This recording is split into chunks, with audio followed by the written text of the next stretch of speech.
ಸರ್ವವನ್ನು ಉಂಟು ಮಾಡಿರುವಂಥ ಸರ್ವಶಕ್ತನಾದ ಸರ್ವೇಶ್ವರನಾದ ತಂದೆಯಾದ ದೇವರೇ, ನಿಮ್ಮ ಶ್ರೇಷ್ಠವಾದ ನಾಮಕ್ಕೆ, ನಿಮ್ಮ ಉನ್ನತವಾದಂಥ ನಾಮಕ್ಕೆ ವಂದನೆಗಳು, ಸ್ತೋತ್ರಗಳು ತಂದೆ. ಪರಿಶುದ್ಧ ಗ್ರಂಥದಲ್ಲಿ ಬರೆಯಲ್ಪಟ್ಟಿರುವಂಥ ನಿಮ್ಮ ವಾಕ್ಯಗಳನ್ನು ಧ್ಯಾನಿಸ್ತಾ ಇದ್ದೀವಿ. ಅದೇ ರೀತಿಯಲ್ಲಿ ತಿಳ್ಕೊಳ್ತಾ ಇದ್ದೀವಿ ತಂದೆ. ನೀವು ಸಹಾಯ ಮಾಡ್ತಾ ಇದ್ದೀರಿ, ಅದಕ್ಕೆ ನಿಮಗೆ ಕೃತಜ್ಞತೆಗಳು, ಸ್ತೋತ್ರಗಳು. ತಂದೆಯಾದ ದೇವರೇ, ಅಂಶವನ್ನು ಮಾತನಾಡುವಾಗ, ನೂತನ ಸೃಷ್ಟಿಯನ್ನು ಕುರಿತು ಮಾತನಾಡುವಾಗ ತಂದೆಯಾದ ದೇವರೇ ನನಗೆ ಸಹಾಯ ಮಾಡಿ. ಇದ್ದದ್ದು ಇದ್ದ ಹಾಗೆ ಎಲ್ಲರಿಗೂ ಅರ್ಥ ಆಗುವಂಥ ರೀತಿಯಲ್ಲಿ ಮಾತನಾಡೋದಕ್ಕೆ ಸಹಾಯ ಮಾಡಿ. ಯೇಸು ಪವಿತ್ರ ನಾಮದಲ್ಲಿ ಬೇಡ್ತಾ ಇದ್ದೀನಪ್ಪ ತಂದೆಯೇ, ಆಮೆನ್. ರಕ್ಷಕನಾದ ಯೇಸು ಕ್ರಿಸ್ತರ ನಾಮದಲ್ಲಿ ನಿಮ್ಮೆಲ್ಲರಿಗೆ ನನ್ನ ಹೃದಯಪೂರ್ವಕದಿಂದ ವಂದನೆಗಳನ್ನು ತಿಳಿಸ್ತಾ ಇದ್ದೀನಿ. ಪ್ರಿಯರಾದ ದೇವರ ಮಕ್ಕಳಿರ, ದೇವರ ರಾಜ್ಯವನ್ನು ಕುರಿತು ನಿರ್ದಿಷ್ಟವಾದ ಮಾಹಿತಿಗಳು 14ನೇ ಭಾಗವನ್ನು ಈ ದಿನ ಮಾತನಾಡ್ತಾ ಇದ್ದೀನಿ. ಈ ಭಾಗದಲ್ಲಿ ನೂತನ ಸೃಷ್ಟಿಯಲ್ಲಿ ರೋದನೆ ಹಾಗೂ ಪ್ರಲಾಪಗಳು ಇರುವುದಿಲ್ಲವು ಎಂಬ ಅಂಶವನ್ನು ಪ್ರಿಯರಾದ ದೇವರ ಮಕ್ಕಳಿರ ತಿಳ್ಕೊಳ್ಳೋಣ. ಒಂದು ಸಾರಿ ವಚನವನ್ನು ಓದಿ ನಾವು ಮುಂದೆ ಹೋಗೋಣ. ವಚನವನ್ನು ಓದಿ, ನಿನ್ನೆ ನೋಡಿದವರು, ಮೊನ್ನೆ ನೋಡಿದವರು, ಟೋಟಲ್ ಈ ಒಂದು ಭಾಗಗಳನ್ನು ದೇವರ ರಾಜ್ಯವನ್ನು ಕುರಿತು ಮಾತನಾಡ್ತಾ ಇದ್ದೀನಲ್ವ, ಈ ಭಾಗಗಳನ್ನು 1ನೇ ಭಾಗದಿಂದ ಪೂರ್ತಿ ಭಾಗಗಳನ್ನು ನೋಡಿದ್ರೆ ಎಲ್ಲ ವಿಷಯಗಳು ಅರ್ಥ ಆಗುತ್ತೆ. ಹಳೆ ಒಡಂಬಡಿಕೆಯಲ್ಲಿ ಬರೆಯಲ್ಪಟ್ಟಂಥ ಪ್ರವಾದನೆ ವಾಕ್ಯಗಳು ಹೊಸ ಒಡಂಬಡಿಕೆಯಲ್ಲಿ ನೆರವೇರಿದೆ ಎನ್ನುವಂಥ ವಾಕ್ಯಗಳು, ಆನಂತರ ನೂತನ ಸೃಷ್ಟಿಯನ್ನು ಕುರಿತು, ದೇವರ ರಾಜ್ಯವನ್ನು ಕುರಿತು ಎಲ್ಲ ಸುಲಭವಾಗಿ ನಮಗೆ ಅರ್ಥ ಆಗುತ್ತೆ. ಆದ್ದರಿಂದ ಒಂದು ವೇಳೆ ಹೊಸದಾಗಿ ಯಾರಾದರೂ ನೋಡಿದ್ರೆ 1ನೇ ಭಾಗದಿಂದ ನೋಡಿ ಎಂದು ಪ್ರೀತಿಯಿಂದ ನಿಮ್ಮನ್ನು ಕೇಳ್ಕೊಳ್ತಾ ಇದ್ದೀನಿ. ಯೆಶಾಯನ ಗ್ರಂಥ 65ನೇ ಅಧ್ಯಾಯ 19ನೇ ವಚನವನ್ನು ನಾವು ನೋಡೋಣ. ಯೆಶಾಯನ ಗ್ರಂಥ 65ನೇ ಅಧ್ಯಾಯ 19ನೇ ವಚನದಲ್ಲಿ ಕೆಳಗಡೆ ಮಾತು, 19ನೇ ವಚನ ಓದಿ ಅದರಲ್ಲಿ ಕೆಳಗಡೆ ಮಾತನ್ನು ಇವತ್ತು ನಾವು ತಿಳ್ಕೊಳ್ಳೋಣ. ಪ್ರಿಯರೇ, ಓದಿಮ. ನಾನು ಯೆರೂಸಲೇಮನ್ನು ದೃಷ್ಟಿಸುತ್ತಾ ಉಲ್ಲಾಸಿಸುವೆನು, ಅದರ ಜನರನ್ನು ಈಕ್ಷಿಸುತ್ತಾ ಹರ್ಷಗೊಳ್ಳುವೆನು. ರೋದನ ಶಬ್ದವು, ಪ್ರಲಾಪ ಧ್ವನಿಯು ಅಲ್ಲಿ ಇನ್ನೂ ಕೇಳಿಸವು ಅಂತ. ಅಂದರೆ ನಿನ್ನೆ ದಿನದಂದು ನಿಜವಾದ ಸಂತೋಷವನ್ನು ಕುರಿತು, ಅಂದರೆ ಸಂತೋಷಪಡಿ, ಉಲ್ಲಾಸಪಡಿ, ಹರ್ಷಧ್ವನಿಯಿಂದ ಕೊಂಡಾಡ್ರಿ ಎನ್ನುವಂಥ ವಿಷಯವನ್ನು ತಿಳ್ಕೊಂಡಿದ್ವಿ. ಅಂದರೆ ಆ ಒಂದು ಅಂಶದಲ್ಲಿ ಎಷ್ಟೊಂದು ವಿಷಯಗಳನ್ನು ನಿನ್ನೆ ಭಾಗ 13ನೇ ಭಾಗದಲ್ಲಿ ತಿಳ್ಕೊಂಡಿದ್ದೀವಿ. ಪ್ರಾಮುಖ್ಯವಾದಂಥ ವಿಷಯಗಳು.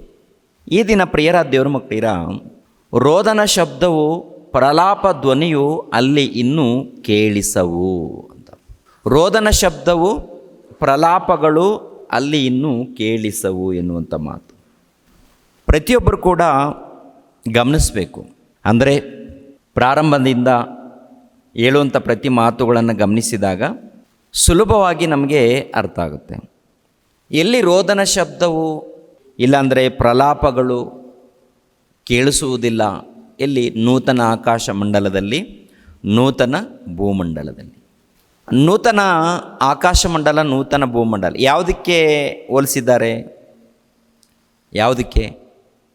ಕ್ರಿಸ್ತನ ರಾಜ್ಯವನ್ನು ಕುರಿತು, ದೇವರ ರಾಜ್ಯ, ಇಲ್ಲಾಂದರೆ ದೇವರ ಸಭೆ, ಕ್ರಿಸ್ತನ ಸಭೆಯನ್ನು ಕುರಿತು ಹೇಳಿದ್ದಾನೆ.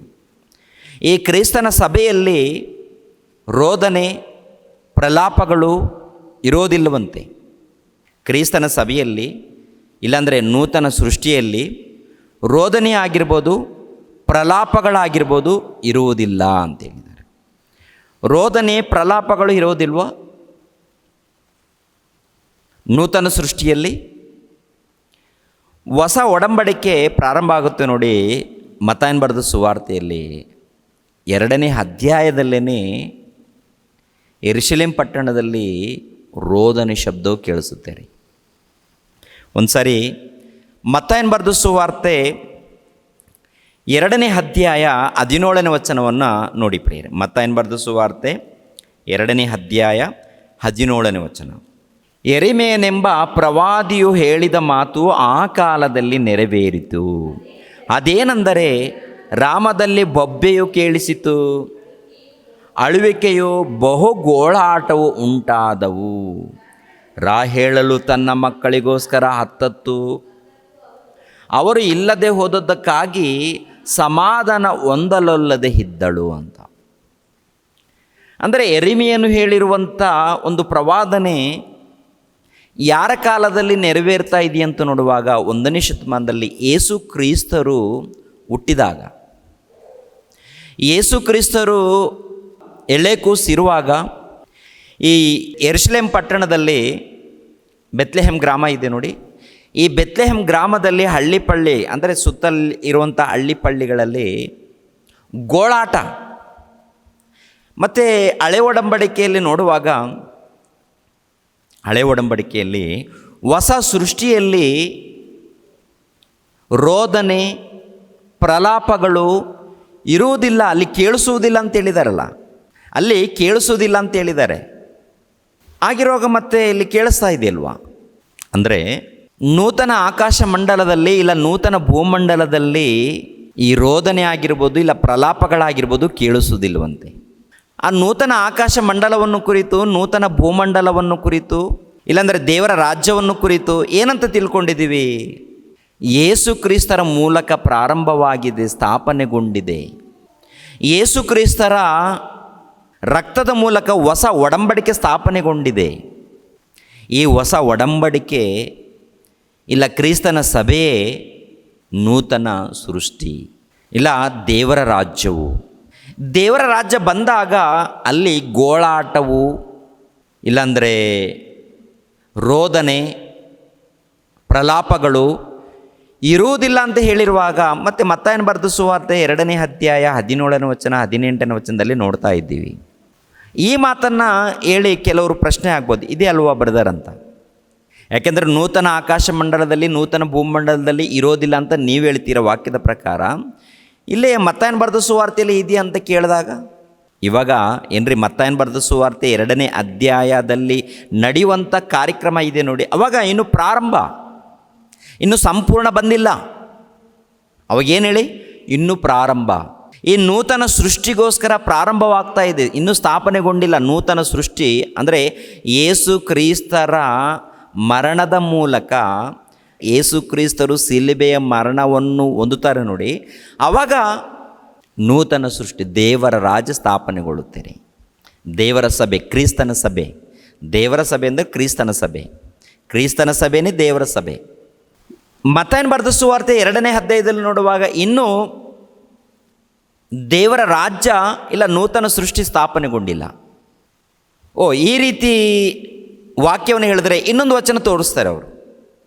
ಇನ್ನೊಂದು ವಚನ ಯಾವುದು ಅಂತ ನೋಡುವಾಗ ಅಪೋಸ್ತಲರ ಕೃತ್ಯಗಳು 8ನೇ ಅಧ್ಯಾಯ, ಅಪೋಸ್ತಲರ ಕೃತ್ಯಗಳು 8ನೇ ಅಧ್ಯಾಯ 1ನೇ ವಚನ 2ನೇ ವಚನವನ್ನು ನೋಡೋಣ. ಅಪೋಸ್ತಲರ ಕೃತ್ಯಗಳು 8ನೇ ಅಧ್ಯಾಯ 1ನೇ ವಚನ 2ನೇ ವಚನವನ್ನು ನೋಡೋಣ. ಸೌಲನು ಅವನ ಕೊಲೆಗೆ ಸಮ್ಮತಿಸುವನಾಗಿದ್ದನು. ಆ ದಿವಸದಲ್ಲಿ ಯೆರೂಸಲೇಮಿನಲ್ಲಿದ್ದ ಸಭೆಗೆ ದೊಡ್ಡ ಹಿಂಸೆ ಉಂಟಾಯಿತು. ಅಪೋಸ್ತಲರು ಹೊರತಾಗಿ ಎಲ್ಲರೂ ಯೂದಯ ಸಮರ್ಯ ಸೀಮೆಗಳಲ್ಲಿ ಚೆದರಿ ಹೋದರು. ಭಕ್ತರಾದ ಜನರು ಸ್ತೆಫೇನನನ್ನು ಉಣಿಟ್ಟು ಅವನಿಗೋಸ್ಕರ ಬಹಳವಾಗಿ ಗೋಳಾಡಿದರು. ಆದರೆ ಸೌಲನು ಮನೆ ಮನೆಗಳಲ್ಲಿ ಹೊಕ್ಕು ಗಂಡಸರನ್ನು ಹೆಂಗಸರನ್ನು ಎಳುಕೊಂಡು ಬಂದು ಸೆರೆಮನೆಗೆ ಹಾಕಿಸಿ ಮನೆಗಳನ್ನು ಹಾಳು ಮಾಡುತ್ತಿದ್ದನು. ಅಂದರೆ ಸ್ತೆಫೆನ್ಗೋಸ್ಕರ ಅಂದರೆ 1ನೇ ಶತಮಾನದಲ್ಲಿ ಇದ್ದಂಥ ಸಭೆಯವರು ಗೋಳಾಡ್ತಾ ಇದ್ದಾರೆ ಸ್ತೆಫೇನನಿಗೋಸ್ಕರ. ಮತ್ತು ಯೇಸು ಕ್ರಿಸ್ತರ ಮರಣದ ಮೂಲಕ ಸಮಾಧಿ ಮಾಡಲ್ಪಟ್ಟ ನಂತರ ಮೃತ್ಯುಂಜಯನಾಗಿ ಆದ ನಂತರ ದೇವರ ರಾಜ್ಯ ಬಂದಿದೆಯಾ? ನೂತನ ಸೃಷ್ಟಿ ಹೌದು ಪ್ರಿಯರೇ. ಮತ್ತು ಹಾಗಿರುವಾಗ ನೂತನ ಸೃಷ್ಟಿಯಲ್ಲಿ ಇದ್ದಂಥ ಯಾರಿದ್ದಾರೆ, ಅಪೊಸ್ತಲರಿದ್ದಾರೆ, ಅವ್ರ ಮೂಲಕ ಪ್ರಾರಂಭವಾಗಿದೆ. ಅವ್ರ ಮೂಲಕ ಪ್ರಾರಂಭವಾಗಿರುವಾಗ ನೂತನ ಸೃಷ್ಟಿ ಅಂದರೆ ಯೇಸು ಕ್ರಿಸ್ತರು ಅಪೊಸ್ತಲರಿಗೆ ಅಧಿಕಾರವನ್ನು ಕೊಡ್ತಾರೆ, ಇವರು ಹೋಗಿ ಅಭಿವೃದ್ಧಿ ಮಾಡ್ತಾರೆ. ಪ್ರಾರಂಭದಲ್ಲಿ 120 ಮಂದಿ ನೂತನ ಸೃಷ್ಟಿ ಅಂದರೆ ಕ್ರಿಸ್ತನಲ್ಲಿ ಇದ್ದವರು ನೂತನ ಸೃಷ್ಟಿ ಆಗ್ತಾರೆ ಅಂತ ಹೇಳಿದಾರಲ್ವ. ಕ್ರಿಸ್ತನಲ್ಲಿ ಇದ್ದವರು ನೂತನ ಸೃಷ್ಟಿ. ಇವಾಗ ಯೇಸು ಕ್ರಿಸ್ತನಲ್ಲಿದ್ದವರು 120 ಮಂದಿ ಪ್ರಾರಂಭದಲ್ಲಿ. ಆನಂತರ ಒಂದೇ ದಿನದಲ್ಲಿ 3,000 ಮಂದಿ ಆಗ್ತಾರೆ. 4ನೇ ಅಧ್ಯಾಯಕ್ಕೆ ಬಂದರೆ 5,000 ಜನರು ಆಗ್ತಾರೆ. 5ನೇ ಅಧ್ಯಾಯದಲ್ಲಿ ಬಂದಾಗ ಬಹು ಜನರು, ಬಹಳ ಮಂದಿ ಆಗ್ತಾರೆ. ಆಗಿರುವಾಗ 8ನೇ ಅಧ್ಯಾಯದಲ್ಲಿ ನೋಡುವಾಗ 8ನೇ ಅಧ್ಯಾಯದಲ್ಲಿ ಏನ್ರಿ ಅವರ ಮಧ್ಯದಲ್ಲಿ ಸ್ತೆಫೇನನಿಗೋಸ್ಕರ ಬಹು ಗೋಳಾಡಿದರು ಅಂತ ಇರುತ್ತೆ ರೀ, ಗೋಳಾಟ. 2ನೇದಾಗಿ ಸಭೆಯಲ್ಲಿ ದೊಡ್ಡ ಹಿಂಸೆ ಅಂದರೆ ಶ್ರಮೆಗಳು, ಕಷ್ಟಗಳು ಪ್ರಾರಂಭವಾಗಿದೆ. ದೊಡ್ಡ ಹಿಂಸೆ ಪ್ರಾರಂಭವಾಗಿದೆ ರೀ. ದೊಡ್ಡ ಹಿಂಸೆ ಪ್ರಾರಂಭವಾದಾಗ ಆ ಯೆರೂಸಲೇಮ್ ಪಟ್ಟಣದಲ್ಲಿ ಏನಿರುತ್ತೆ ಹೇಳಿ ಪ್ರಿಯರೇ? ರೋದನೆ ಇದೆಯಾ? ಗೋಳಾಟ ಇದೆಯಾ? ಅಂದರೆ ಹಿಂಸೆ ಪ್ರಾರಂಭವಾದಾಗ ಅಲ್ಲಿ ಕಣ್ಣೀರು ಸುರಿಸಲ್ವಾ? ಸುರಿಸ್ತಾರೆ. ಮತ್ತು ಹಾಗಿರುವಾಗ ನೂತನ ಸೃಷ್ಟಿಯಲ್ಲಿ ರೋದನೆ ಆಗಿರ್ಬೋದು, ಗೋಳಾಟ ಆಗಿರ್ಬೋದು, ಪ್ರಲಾಪಗಳಾಗಿರ್ಬೋದು ಇರುವುದಿಲ್ಲ. ಅಂದರೆ ಕೇಳಿಸುವುದಿಲ್ಲ ಅಂತ ಹೇಳಿದಾರಲ್ವ ಹಳೆ ಒಡಂಬಡಿಕೆಯಲ್ಲಿ. ಕೇಳಿಸುವುದಿಲ್ಲ, ಮತ್ತು ಕೇಳಿಸ್ತಾ ಇದೆಯಲ್ವಾ ಇಲ್ಲಿ? ಇದರ ಹಿಂದೆ ಇರುವಂಥ ಅರ್ಥ ಏನು? ದೇವರು ಹೇಳಿರುವಂಥ ಉದ್ದೇಶವೇನು? ದೇವರು ಹೇಳಿರುವಂಥ ಉದ್ದೇಶವೇನು? ದೇವರ ರಾಜ್ಯ ಬಂದಿದೆ, ನೂತನ ಸೃಷ್ಟಿ ಪ್ರಾರಂಭವಾಗಿದೆ, 1ನೇ ಶತಮಾನದಲ್ಲಿ ಯೇಸು ಕ್ರಿಸ್ತರ ಮೂಲಕ ಪ್ರಾರಂಭವಾಗಿದೆ ಎಂದು ಅನೇಕ ವಿಡಿಯೋಗಳು. ಇದು 14ನೇ ಭಾಗ. 14ನೇ ಭಾಗ. 1ನೇ ಭಾಗದಿಂದ 13ನೇ ಭಾಗದ ತನಕ ಎಲ್ಲ ವಿಷಯಗಳು ದೇವರ ರಾಜ್ಯವನ್ನು ಕುರಿತು ಅನೇಕ ವಚನಗಳನ್ನು ತೋರಿಸಿದ್ದೀನಿ. ಯಾರಾದರೂ ಏನ್ರಿ ಈ ವಚನಗಳು ನೋಡಿದ ನಂತರ ಏನ್ರಿ ರೋದನೆಗಳು, ವೇದನೆಗಳು, ಗೋಳಾಟ ಇರೋದಿಲ್ಲ ಅಂತ ಹೇಳಿದ್ದಾರಲ್ವ, ಮತ್ತು ಗೋಳಾಡ್ತಾ ಇದ್ದಾರಲ್ವ ಬ್ರದರ್, ಇದು ಏನಂತೀರಾ ಆಲೋಚನೆಯಲ್ಲಿ ಬೀಳ್ತಾರೆ. ಹೌದಲ್ವಾ? ಹಾಗಾದರೆ ನೂತನ ಸೃಷ್ಟಿ ಇನ್ನೂ ಬಂದಿಲ್ಲ ಬ್ರದರ್ ಅಂತ ಒಂದು ಮಾತಲ್ಲಿ ಹೊಡೆದಾಗ್ತಾನೆ ಇವನು. ಇನ್ನು ಬರುತ್ತೆ, ಅದು ಇವಾಗಲ್ಲ, ಆಮೇಲೆ ಬರುತ್ತೆ ಅಂತ ಹೇಳಿ ಇಂಥ ವಚನಗಳನ್ನು ಹಿಡಿದುಕೊಂಡು 1-2 ಮಾತಿನಲ್ಲಿ ತೆಗೆದಾಕ್ತಾನೆ.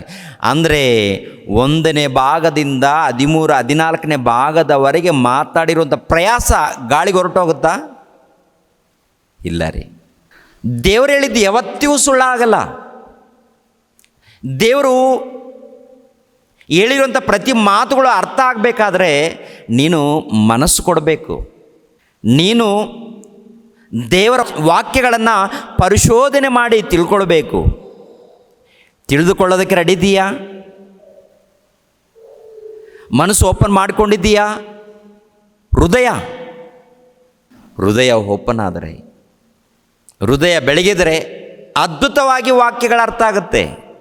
ಯಾಕೆಂದರೆ ನಿಮ್ಮ ಆಲೋಚನೆಗಳಿಗೂ ನನ್ನ ಆಲೋಚನೆಗಳಿಗೂ, ನಿಮ್ಮ ಕ್ರಿಯೆಗಳಿಗೂ ನನ್ನ ಕ್ರಿಯೆಗಳಿಗೂ ಭೂಮಿ ಆಕಾಶ ಎಷ್ಟು ವ್ಯತ್ಯಾಸ ಇದೆಯೋ ಅಷ್ಟು ವ್ಯತ್ಯಾಸ ಇದೆ ಅಂತ ಹೇಳಿದ್ದಾರೆ ದೇವರು. ಗುರ್ತಿದೆಯಾ? ನೆನಪಿದೆಯಾ? ಯೆಶಾಯ ಗ್ರಂಥದಲ್ಲಿ ಇರುತ್ತೆ 55ರಲ್ಲಿ, ನಿಮ್ಮ ಆಲೋಚನೆಗಳಿಗೂ ನನ್ನ ಆಲೋಚನೆಗಳಿಗೂ, ನಿಮ್ಮ ಕ್ರಿಯೆಗಳಿಗೂ ನನ್ನ ಕ್ರಿಯೆಗಳಿಗೂ ಭೂಮಿ ಆಕಾಶ ಎಷ್ಟು ದೂರ ಇದೆಯೋ, ಎಷ್ಟು ವ್ಯತ್ಯಾಸ ಇದೆಯೋ ಅಷ್ಟು ವ್ಯತ್ಯಾಸ ಇದೆಯಂತೆ. ಒಂದು ಸಾರಿ ಆ ಮಾತನ್ನು ಕೂಡ ಒಂದು ಸಾರಿ ನೋಡೋಣ. ಯೆಶಾಯನ ಗ್ರಂಥ 55ನೇ ಅಧ್ಯಾಯ. ಯೆಶಾಯನ ಗ್ರಂಥ 55ನೇ ಅಧ್ಯಾಯ ಏನ್ರಿ 55ನೇ ಅಧ್ಯಾಯ ಇಲ್ಲ 8ನೇ ವಚನವನ್ನು ನೋಡಿ ಪ್ರಿಯರೇ. 8ನೇ ವಚನವು, ಯೆಹೋವನು ಹೀಗೆ ಅನ್ನುತ್ತಾನೆ, ನನ್ನ ಆಲೋಚನೆಗಳು ನಿಮ್ಮ ಆಲೋಚನೆಗಳು ಅಲ್ಲ, ನಿಮ್ಮ ಮಾರ್ಗಗಳು ನನ್ನ ಮಾರ್ಗಗಳು ಅಲ್ಲ. ಭೂಮಿಯ ಮೇಲೆ ಆಕಾಶವು ಎಷ್ಟು ಉನ್ನತವೋ ನಿಮ್ಮ ಮಾರ್ಗಗಳಿಗಿಂತ ನನ್ನ ಮಾರ್ಗಗಳು, ನಿಮ್ಮ ಆಲೋಚನೆಗಳಿಗಿಂತ ನನ್ನ ಆಲೋಚನೆಗಳು ಅಷ್ಟು ಉನ್ನತವಾಗಿವೆ. ಅಂದರೆ ನಾವು ಮಾಡುವಂಥ ಆಲೋಚನೆಗಳು ಟೋಟಲ್ ಪ್ರಿಯರಾದ ದೇವರ ಮಕ್ಕಳಿರ ಪ್ರಪಂಚ ದೇಶದಲ್ಲಿ ಮಾಡುವಂಥ ಆಲೋಚನೆಗಳಿಗೂ ದೇವರ ಆಲೋಚನೆಗಳಿಗೂ ಅಷ್ಟು ವ್ಯತ್ಯಾಸ ಇದೆಯಂತೆ. ಅಷ್ಟು ವ್ಯತ್ಯಾಸ ಇರುವಂಥ ವಚನಗಳು, ವಾಕ್ಯಗಳು ಅರ್ಥ ಆಗಬೇಕಾದ್ರೆ ನೀನು ದೇವರ ಧ್ಯಾನದಲ್ಲಿ ನೀನಿರಬೇಕು. ನಿನ್ನ ಧ್ಯಾನ ಏನು? ಹೆಂಡತಿ ಧ್ಯಾನ, ಮಕ್ಕಳ ಧ್ಯಾನ, ಹಣದ ಧ್ಯಾನ, ಸಂಪಾದನೆಯ ಧ್ಯಾನ, ಉದ್ಯೋಗದ ಧ್ಯಾನ. ಹೀಗಿದ್ದರೆ ನಿನಗೆ ಅರ್ಥ ಆಗುತ್ತಾ ಮಗನೇ, ಮಗಳೇ? ಅರ್ಥ ಆಗುತ್ತಾ? ಅರ್ಥ ಮಾಡಿಕೊಳ್ಬೇಕಾದ್ರೆ ದೇವರ ಧ್ಯಾನದಲ್ಲಿರಬೇಕಂತೆ. ನೀನು ನಿಜವಾದ ಭಕ್ತನಾಗಬೇಕಂತೆ, ನೀನು ನಿಜವಾದ ಭಕ್ತಳಾಗಬೇಕಂತೆ. ಹೃದಯದಲ್ಲೇನು ವೈಷಮ್ಯಗಳು, ಕಪಟ, ವೇಷಧಾರಣೆ, ಅಸೂಯೆ, ಮತ್ಸರ ಇವೆಲ್ಲ ಹೃದಯದಲ್ಲಿ ರಾಶಿ ತುಂಬಿಕೊಂಡಾಗ ಈ ಮಹಾಜ್ಞಾನದ ಸಂಗತಿಗಳು ನಿನಗೆ ಅರ್ಥ ಆಗುತ್ತಾ? ಅರ್ಥ ಆಗುತ್ತಾ? ಅರ್ಥ ಮಾಡಿಕೊಂಡವನು ಧನ್ಯನು. ಅರ್ಥ ಮಾಡಿಕೊಳ್ಳೋದಕ್ಕೆ ಅವಕಾಶ ಇದೆಯಾ? ದೇವರು ಹುಡುಕಿ ಹೋದ್ರಿಪ್ಪ ನನ್ನ ಮಕ್ಕಳಿರ. ಹುಡುಕರಿ, ಓದಿ, ಅರ್ಥ ಮಾಡ್ಕೊಳ್ಳಿ, ಭಕ್ತಿಯಿಂದ ಜೀವಿಸಿ. ನನ್ನನ್ನು ಬೇಡಿ, ಅರ್ಥ ಆಗಿಲ್ಲ ಅಂತ ನನ್ನ ಬೇಡಿ. ದೇವರು ಹೇಳಿಲ್ವಾ? ಎಷ್ಟೋ ಮಾತು ಹೇಳಿದ್ದಾರೆ. ಹುಡುಕರಿ ನಿಮಗೆ ಸಿಗುತ್ತೆ ಅಂತ ಹೇಳಿದ್ದಾರೆ. ನಾವೇನು ಹುಡುಕ್ತೀವಿ ಪ್ರಿಯರೇ? ಕೇಳಿರಿ ನಿಮಗೆ ಕೊಡಲ್ಪಡೋದು. ನಾವೇನು ಕೇಳ್ತೀವಿ ಪ್ರಿಯರೇ? ಅಮ್ಮ, ಅಯ್ಯ, ನಾವೇನಮ್ಮ ಕೇಳ್ತೀವಿ? ಏನ್ರಿ ನಾವು ಕೇಳ್ತಾ ಇದ್ದೀವಿ? ನಾವು ಕೇಳೋದೆಲ್ಲ ಕೂಡ ಹೊಟ್ಟೆಗೋಸ್ಕರ ತಾನೆ. ನಾವು ಕೇಳೋದೆಲ್ಲ ಈ ಭೌತಿಕವಾದಂಥ ವಿಷಯಗಳು ತಾನೆ. ಯಾವಾಗಾದರೂ ಆತ್ಮಿಕವಾದಂಥ ಜ್ಞಾನವನ್ನು ಕುರಿತು, ದೇವರೇ ಜ್ಞಾನ ಅರ್ಥ ಆಗ್ತಾ ಇಲ್ಲ ದೇವರೇ, ನನಗೆ ಅರ್ಥ ಆಗ್ತಾ ಇಲ್ಲ ದೇವರೇ. ಯೋಹಾನನು ಕಣ್ಣೀರು ಸುರಿಸಿದ್ದಾನೆ, ದಾನಿಯೇಲನು ಕೂಡ ಹತ್ತಿದ್ದಾನೆ. ದೇವರು ನನಗೆ ಅರ್ಥ ಆಗ್ತಿಲ್ಲ, ದಯಮಾಡಿ ನನಗೆ ಕೊಡಿ ಅಂತ ಕೇಳ್ತೀವ? ನಾವು ಕೇಳೋದೆಲ್ಲ ಹೇಗಿರುತ್ತೆ ಅಂದರೆ, ಪ್ರಿಯರಾದ ದೇವರ ಮಕ್ಕಳಿರೆಲ್ಲ ಈ ಕೊಳ್ತೋಗುವಂಥ ಆಹಾರದಗೋಸ್ಕರ, ಅಂದರೆ ಈ ಲೋಕಕ್ಕೆ ಸಂಬಂಧಪಟ್ಟಂಥ ಆಹಾರದಗೋಸ್ಕರ ಇದನ್ನೇ ಕೇಳ್ತೀವಿ. ವಸ್ತ್ರಗಳು, ಸಂಪಾದನೆ, ನೀನೇನು ಕೇಳಿದೆ ಇದೇನೇ ಅಷ್ಟೇ. ಅರ್ಥ ಆಗತ್ತೆ ನಿನಗೆ ಅಮ್ಮ? ಅರ್ಥ ಮಾಡಿಕೊಳ್ಬೇಕು. ವಜ್ರಗಳಿಗಿಂತ ಶ್ರೇಷ್ಠ ಅಂತ ಹೇಳಿಲ್ವಾ? ಮುತ್ತುಗಳಿಗಿಂತ ಶ್ರೇಷ್ಠ ಅಂತ ಹೇಳಿಲ್ವಾ? ಈ ಪ್ರಪಂಚ ದೇಶದಲ್ಲಿ ಎಷ್ಟು ಬೆಲೆ ಬಾಳುವಂಥ ವಸ್ತುಗಳಿದೆಯೋ ಎಲ್ಲದಕ್ಕಿಂತ ಶ್ರೇಷ್ಠವಾದಂಥ ಬೆಲೆ ಬಾಳುವಂಥದ್ದು ಯಾವುದಂತ ನೋಡುವಾಗ ಈ ದೇವರ ವಾಕ್ಯ ಪ್ರಿಯರೇ. ಈ ಪ್ರಪಂಚ ನಿನ್ನನ್ನು ಕಾಪಾಡಲ್ಲ. ಈ ಲೋಕನಿಂದಾದರೂ ಬಂಗಾರದ ಬೆಟ್ಟ ಇದೆಯಾ ನಿನ್ನ ಮನೆಯಲ್ಲಿ? ಏನಾದರೂ ಒಂದು ಸಾರಿ ನಿನ್ನ ಊರಲ್ಲಿ ಬಂಗಾರದ ಬೆಟ್ಟ ಅಂದ್ಕೊಳ್ಳೋಣ. ಆ ಬಂಗಾರದ ಬೆಟ್ಟ, ಬಂಗಾರದ ಮನೆ, ಬಂಗಾರದ ಒಡವೆಗಳು, ವಸ್ತುಗಳು ಏನಿದ್ರೂ ಕೂಡ ನಿನ್ನ ಆತ್ಮವನ್ನು ಕಾಪಾಡಲಾರದು. ನಿನ್ನ ಆತ್ಮವನ್ನು ಏನು ಕಾಪಾಡುತ್ತಂತೆ ನೋಡ್ತೀರಾ? ಎಷ್ಟೋ ಸಾರಿ ಓದಿದ್ದೀವಿ, ಇವಾಗ ನೋಡಬೇಕಾ ಮಾತನ್ನು. ಯಾಕೋಬನು ಬರೆದ ಪತ್ರಿಕೆ 1ನೇ ಅಧ್ಯಾಯ 21ನೇ ವಚನವನ್ನು ನೋಡಿ ಪ್ರಿಯರೇ. ಯಾಕೋಬನು ಬರೆದ ಪತ್ರಿಕೆ 1ನೇ ಅಧ್ಯಾಯ 21ನೇ ವಚನವನ್ನು ಗಮನಿಸಿ ಪ್ರಿಯರಾದ ದೇವರ ಮಕ್ಕಳಿರ. ಆದ ಕಾರಣ ಎಲ್ಲ ನೀಚತನವನ್ನು, ಎಲ್ಲ ದುಷ್ಟತನವನ್ನು ತೆಗೆದುಹಾಕಿ ಮನಸ್ಸಿನೊಳಗೆ ಬೇರೂರಿರುವ ವಾಕ್ಯಕ್ಕೆ ನಮ್ರತೆಯಿಂದ ಹೆಡೆಗುಡಿರಿ. ಅದು ನಿಮ್ಮ ಆತ್ಮಗಳನ್ನು ರಕ್ಷಿಸುವುದಕ್ಕೆ ಸಾಮರ್ಥ್ಯವುಳ್ಳದಾಗಿದೆ. ಸಾಮರ್ಥ್ಯ ಯಾವುದಕ್ಕೆ? ಸಾಮರ್ಥ್ಯ ಬಂಗಾರಕ್ಕಿಲ್ಲ, ವಜ್ರಗಳಿಗಿಲ್ಲ, ವೈಢೂರ್ಯಗಳಿಗೆ ಇಲ್ಲ, ಬೆಲೆ ಬಾಳುವಂಥ ವಸ್ತುಗಳಿಗೆ ಯಾವುದಕ್ಕೂ ಇಲ್ಲ. ನಿನ್ನ ಆತ್ಮವನ್ನು ಕಾಪಾಡುವಂಥದ್ದು ದೇವರ ವಾಕ್ಯ. ಈ ದೇವರ ವಾಕ್ಯವನ್ನು ಕೇಳುವಾಗ ಕೇಳುವವರು ಮಾತ್ರವೇ ಆಗಿದ್ದು ನಿಮ್ಮನ್ನು ನೀವು ಮೋಸ ಹೋಗಬೇಡಿ, ಕೇಳಿದ ನಂತರ ಅದರ ಪ್ರಕಾರ ನಡಿಬೇಕು ಸಹೋದರರೇ ಅಂತ ಹೇಳ್ತಾರೆ. ಯಾವುದ್ರ ಮೇಲೆ ಶ್ರದ್ಧೆ ಇದೆ ನಮಗೆ? ಯಾವುದ್ರ ಮೇಲೆ ನೋಡ್ಕೊಳ್ಳೋದು ಸಾರಿ.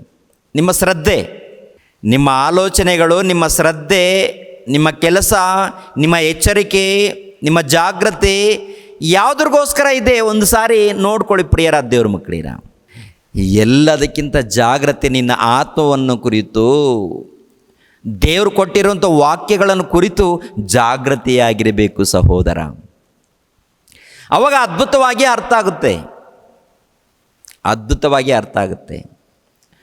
ಮತ್ತು ದೇವರು ಪ್ರಲಾಪಗಳು, ರೋದನೆಗಳು ಇರೋದಿಲ್ಲ ಅಂತ ಹೇಳಿದ್ದಾರಲ್ವ, ಅಲ್ಲಿ ಕೇಳಿಸೋದಿಲ್ಲ ಅಂತ ಹೇಳಿದ್ದಾರಲ್ವ, ಅಲ್ಲಿ ಕೇಳಿಸೋದಿಲ್ಲ ಅಂತ ಹೇಳಿದ್ದಾರೆ. ಯಾವ ಉದ್ದೇಶದ ಮೇಲೆ ಹೇಳಿದ್ದಾರೆ, ಅದು ಉದ್ದೇಶವೇನು ಅಂತ ನೋಡುವಾಗ ಮತ್ತೆ ಯೆಶಾಯನ ಗ್ರಂಥಕ್ಕೇ ಬರೋಣ. ಯೆಶಾಯನ ಗ್ರಂಥ 65ನೇ ಅಧ್ಯಾಯ ಏನ್ರಿ, ಯೆಶಾಯನ ಗ್ರಂಥ 65ನೇ ಅಧ್ಯಾಯ 19ನೇ ವಚನವನ್ನು ನೋಡಿ ಪ್ರಿಯರೇ. 19ನೇ ವಚನವನ್ನು ಕೆಳಗಡೆ ಮಾತು, ರೋದನ ಶಬ್ದವು, ಪ್ರಲಾಪ ಧ್ವನಿಯು ಅಲ್ಲಿ ಇನ್ನು ಕೇಳಿಸವು. ಅಂದರೆ ದೇವರ ರಾಜ್ಯದಲ್ಲಿ ಕೇಳಿಸೋದಿಲ್ಲ. ಇದು ಕ್ರಿಸ್ತ ಪೂರ್ವ ಸುಮಾರು 700 ವರ್ಷಗಳ ಹಿಂದೆ ಯೆಶಾಯನ ಮೂಲಕ ನುಡಿದಿರುವಂಥ ಪ್ರವಾದನೆಗಳು. ಇನ್ನೊಂದು ಮಾತನ್ನು ನೋಡೋಣ. 25ನೇ ಅಧ್ಯಾಯ 8ನೇ ವಚನ. ಅದೇ ಯೆಶಾಯನ ಗ್ರಂಥ 25ನೇ ಅಧ್ಯಾಯ 8ನೇ ವಚನವನ್ನು ನೋಡಿ ಪ್ರಿಯರಾದ ದೇವರ ಮಕ್ಕಳು. 8ನೇ ವಚನವನ್ನು, ಮರಣವನ್ನು ಶಾಶ್ವತವಾಗಿ ನಿರ್ನಾಮ ಮಾಡುವನು ಕರ್ತನಾದ ಯೆಹೋವನು, ಎಲ್ಲರ ಮುಖದಲ್ಲಿ ಕಣ್ಣೀರನ್ನು ಒರೆಸಿಬಿಡುವನು, ತನ್ನ ಪ್ರಜೆಯ ಅವಮಾನವನ್ನು ಭೂಮಂಡಲದಿಂದಲೇ ತೊಲಗಿಸುವನು. ಯೆಹೋವನು ಇದನ್ನು ನುಡಿದಿದ್ದಾನೆ.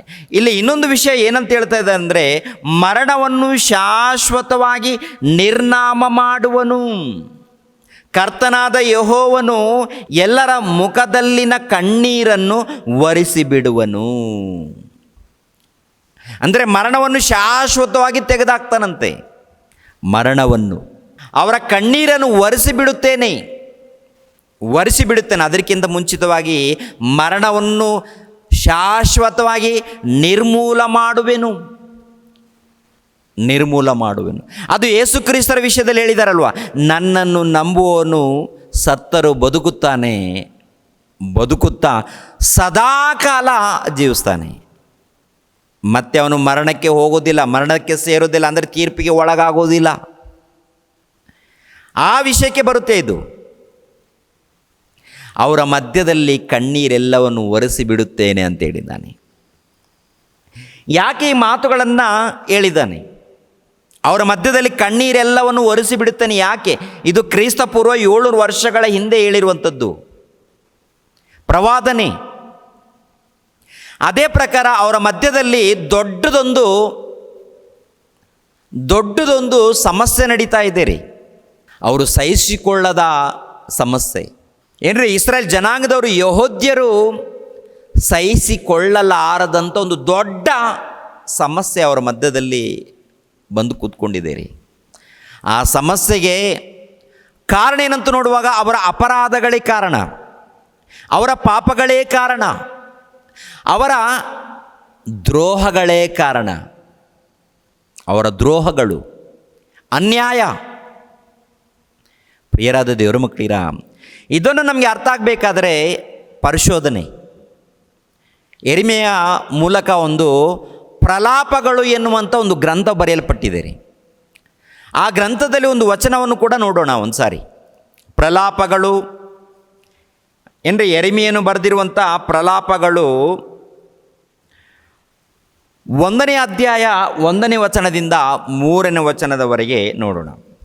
ಅಯ್ಯೋ, ಜನಭರಿತವಾಗಿದ್ದ ನಗರಿಯು ಒಂಟಿಯಾಗಿ ಕೂತು ಬಿಟ್ಟಳಲ್ಲ, ಜನಾಂಗಗಳಲ್ಲಿ ರತ್ನವಾಗಿದ್ದವಳು ವಿಧವೆಯಾದಳು. ಏನಂತ ಬರೆಯಲ್ಪಟ್ಟಿದೆ? ಅಯ್ಯೋ, ಜನಭರಿತವಾಗಿದ್ದ ನಗರಿಯು ಒಂಟಿಯಾಗಿ ಕೂತು ಬಿಟ್ಟಳಲ್ಲ, ಜನಾಂಗಗಳಲ್ಲಿ ರತ್ನವಾಗಿದ್ದವಳು ವಿಧವೆಯಾದಳು. ಅಂದರೆ ಯೆರೂಸಲೇಮ್ ಪಟ್ಟಣದಲ್ಲಿದ್ದಂಥ ವೈಭವವನ್ನು ಹೆಣ್ಣಿಗೆ ಹೋಲಿಸಿ, ಒಬ್ಬ ಸ್ತ್ರೀಯಳಿಗೆ ಹೋಲಿಸಿ ಹೇಳುವಂಥ ಮಾತು. ಜನಭರಿತವಾಗಿದ್ದ ನಗರಿಯು ಒಂಟಿಯಾಗಿ ಕೂತು ಬಿಟ್ಟಳಲ್ಲ, ಜನಾಂಗಗಳಲ್ಲಿ ರತ್ನವಾಗಿದ್ದವಳು ವಿಧವೆಯಾದಳು. ಜನಾಂಗಗಳಲ್ಲಿ ರತ್ನವಾಗಿದ್ದವಳು ವಿಧವೆಯಾದಳು.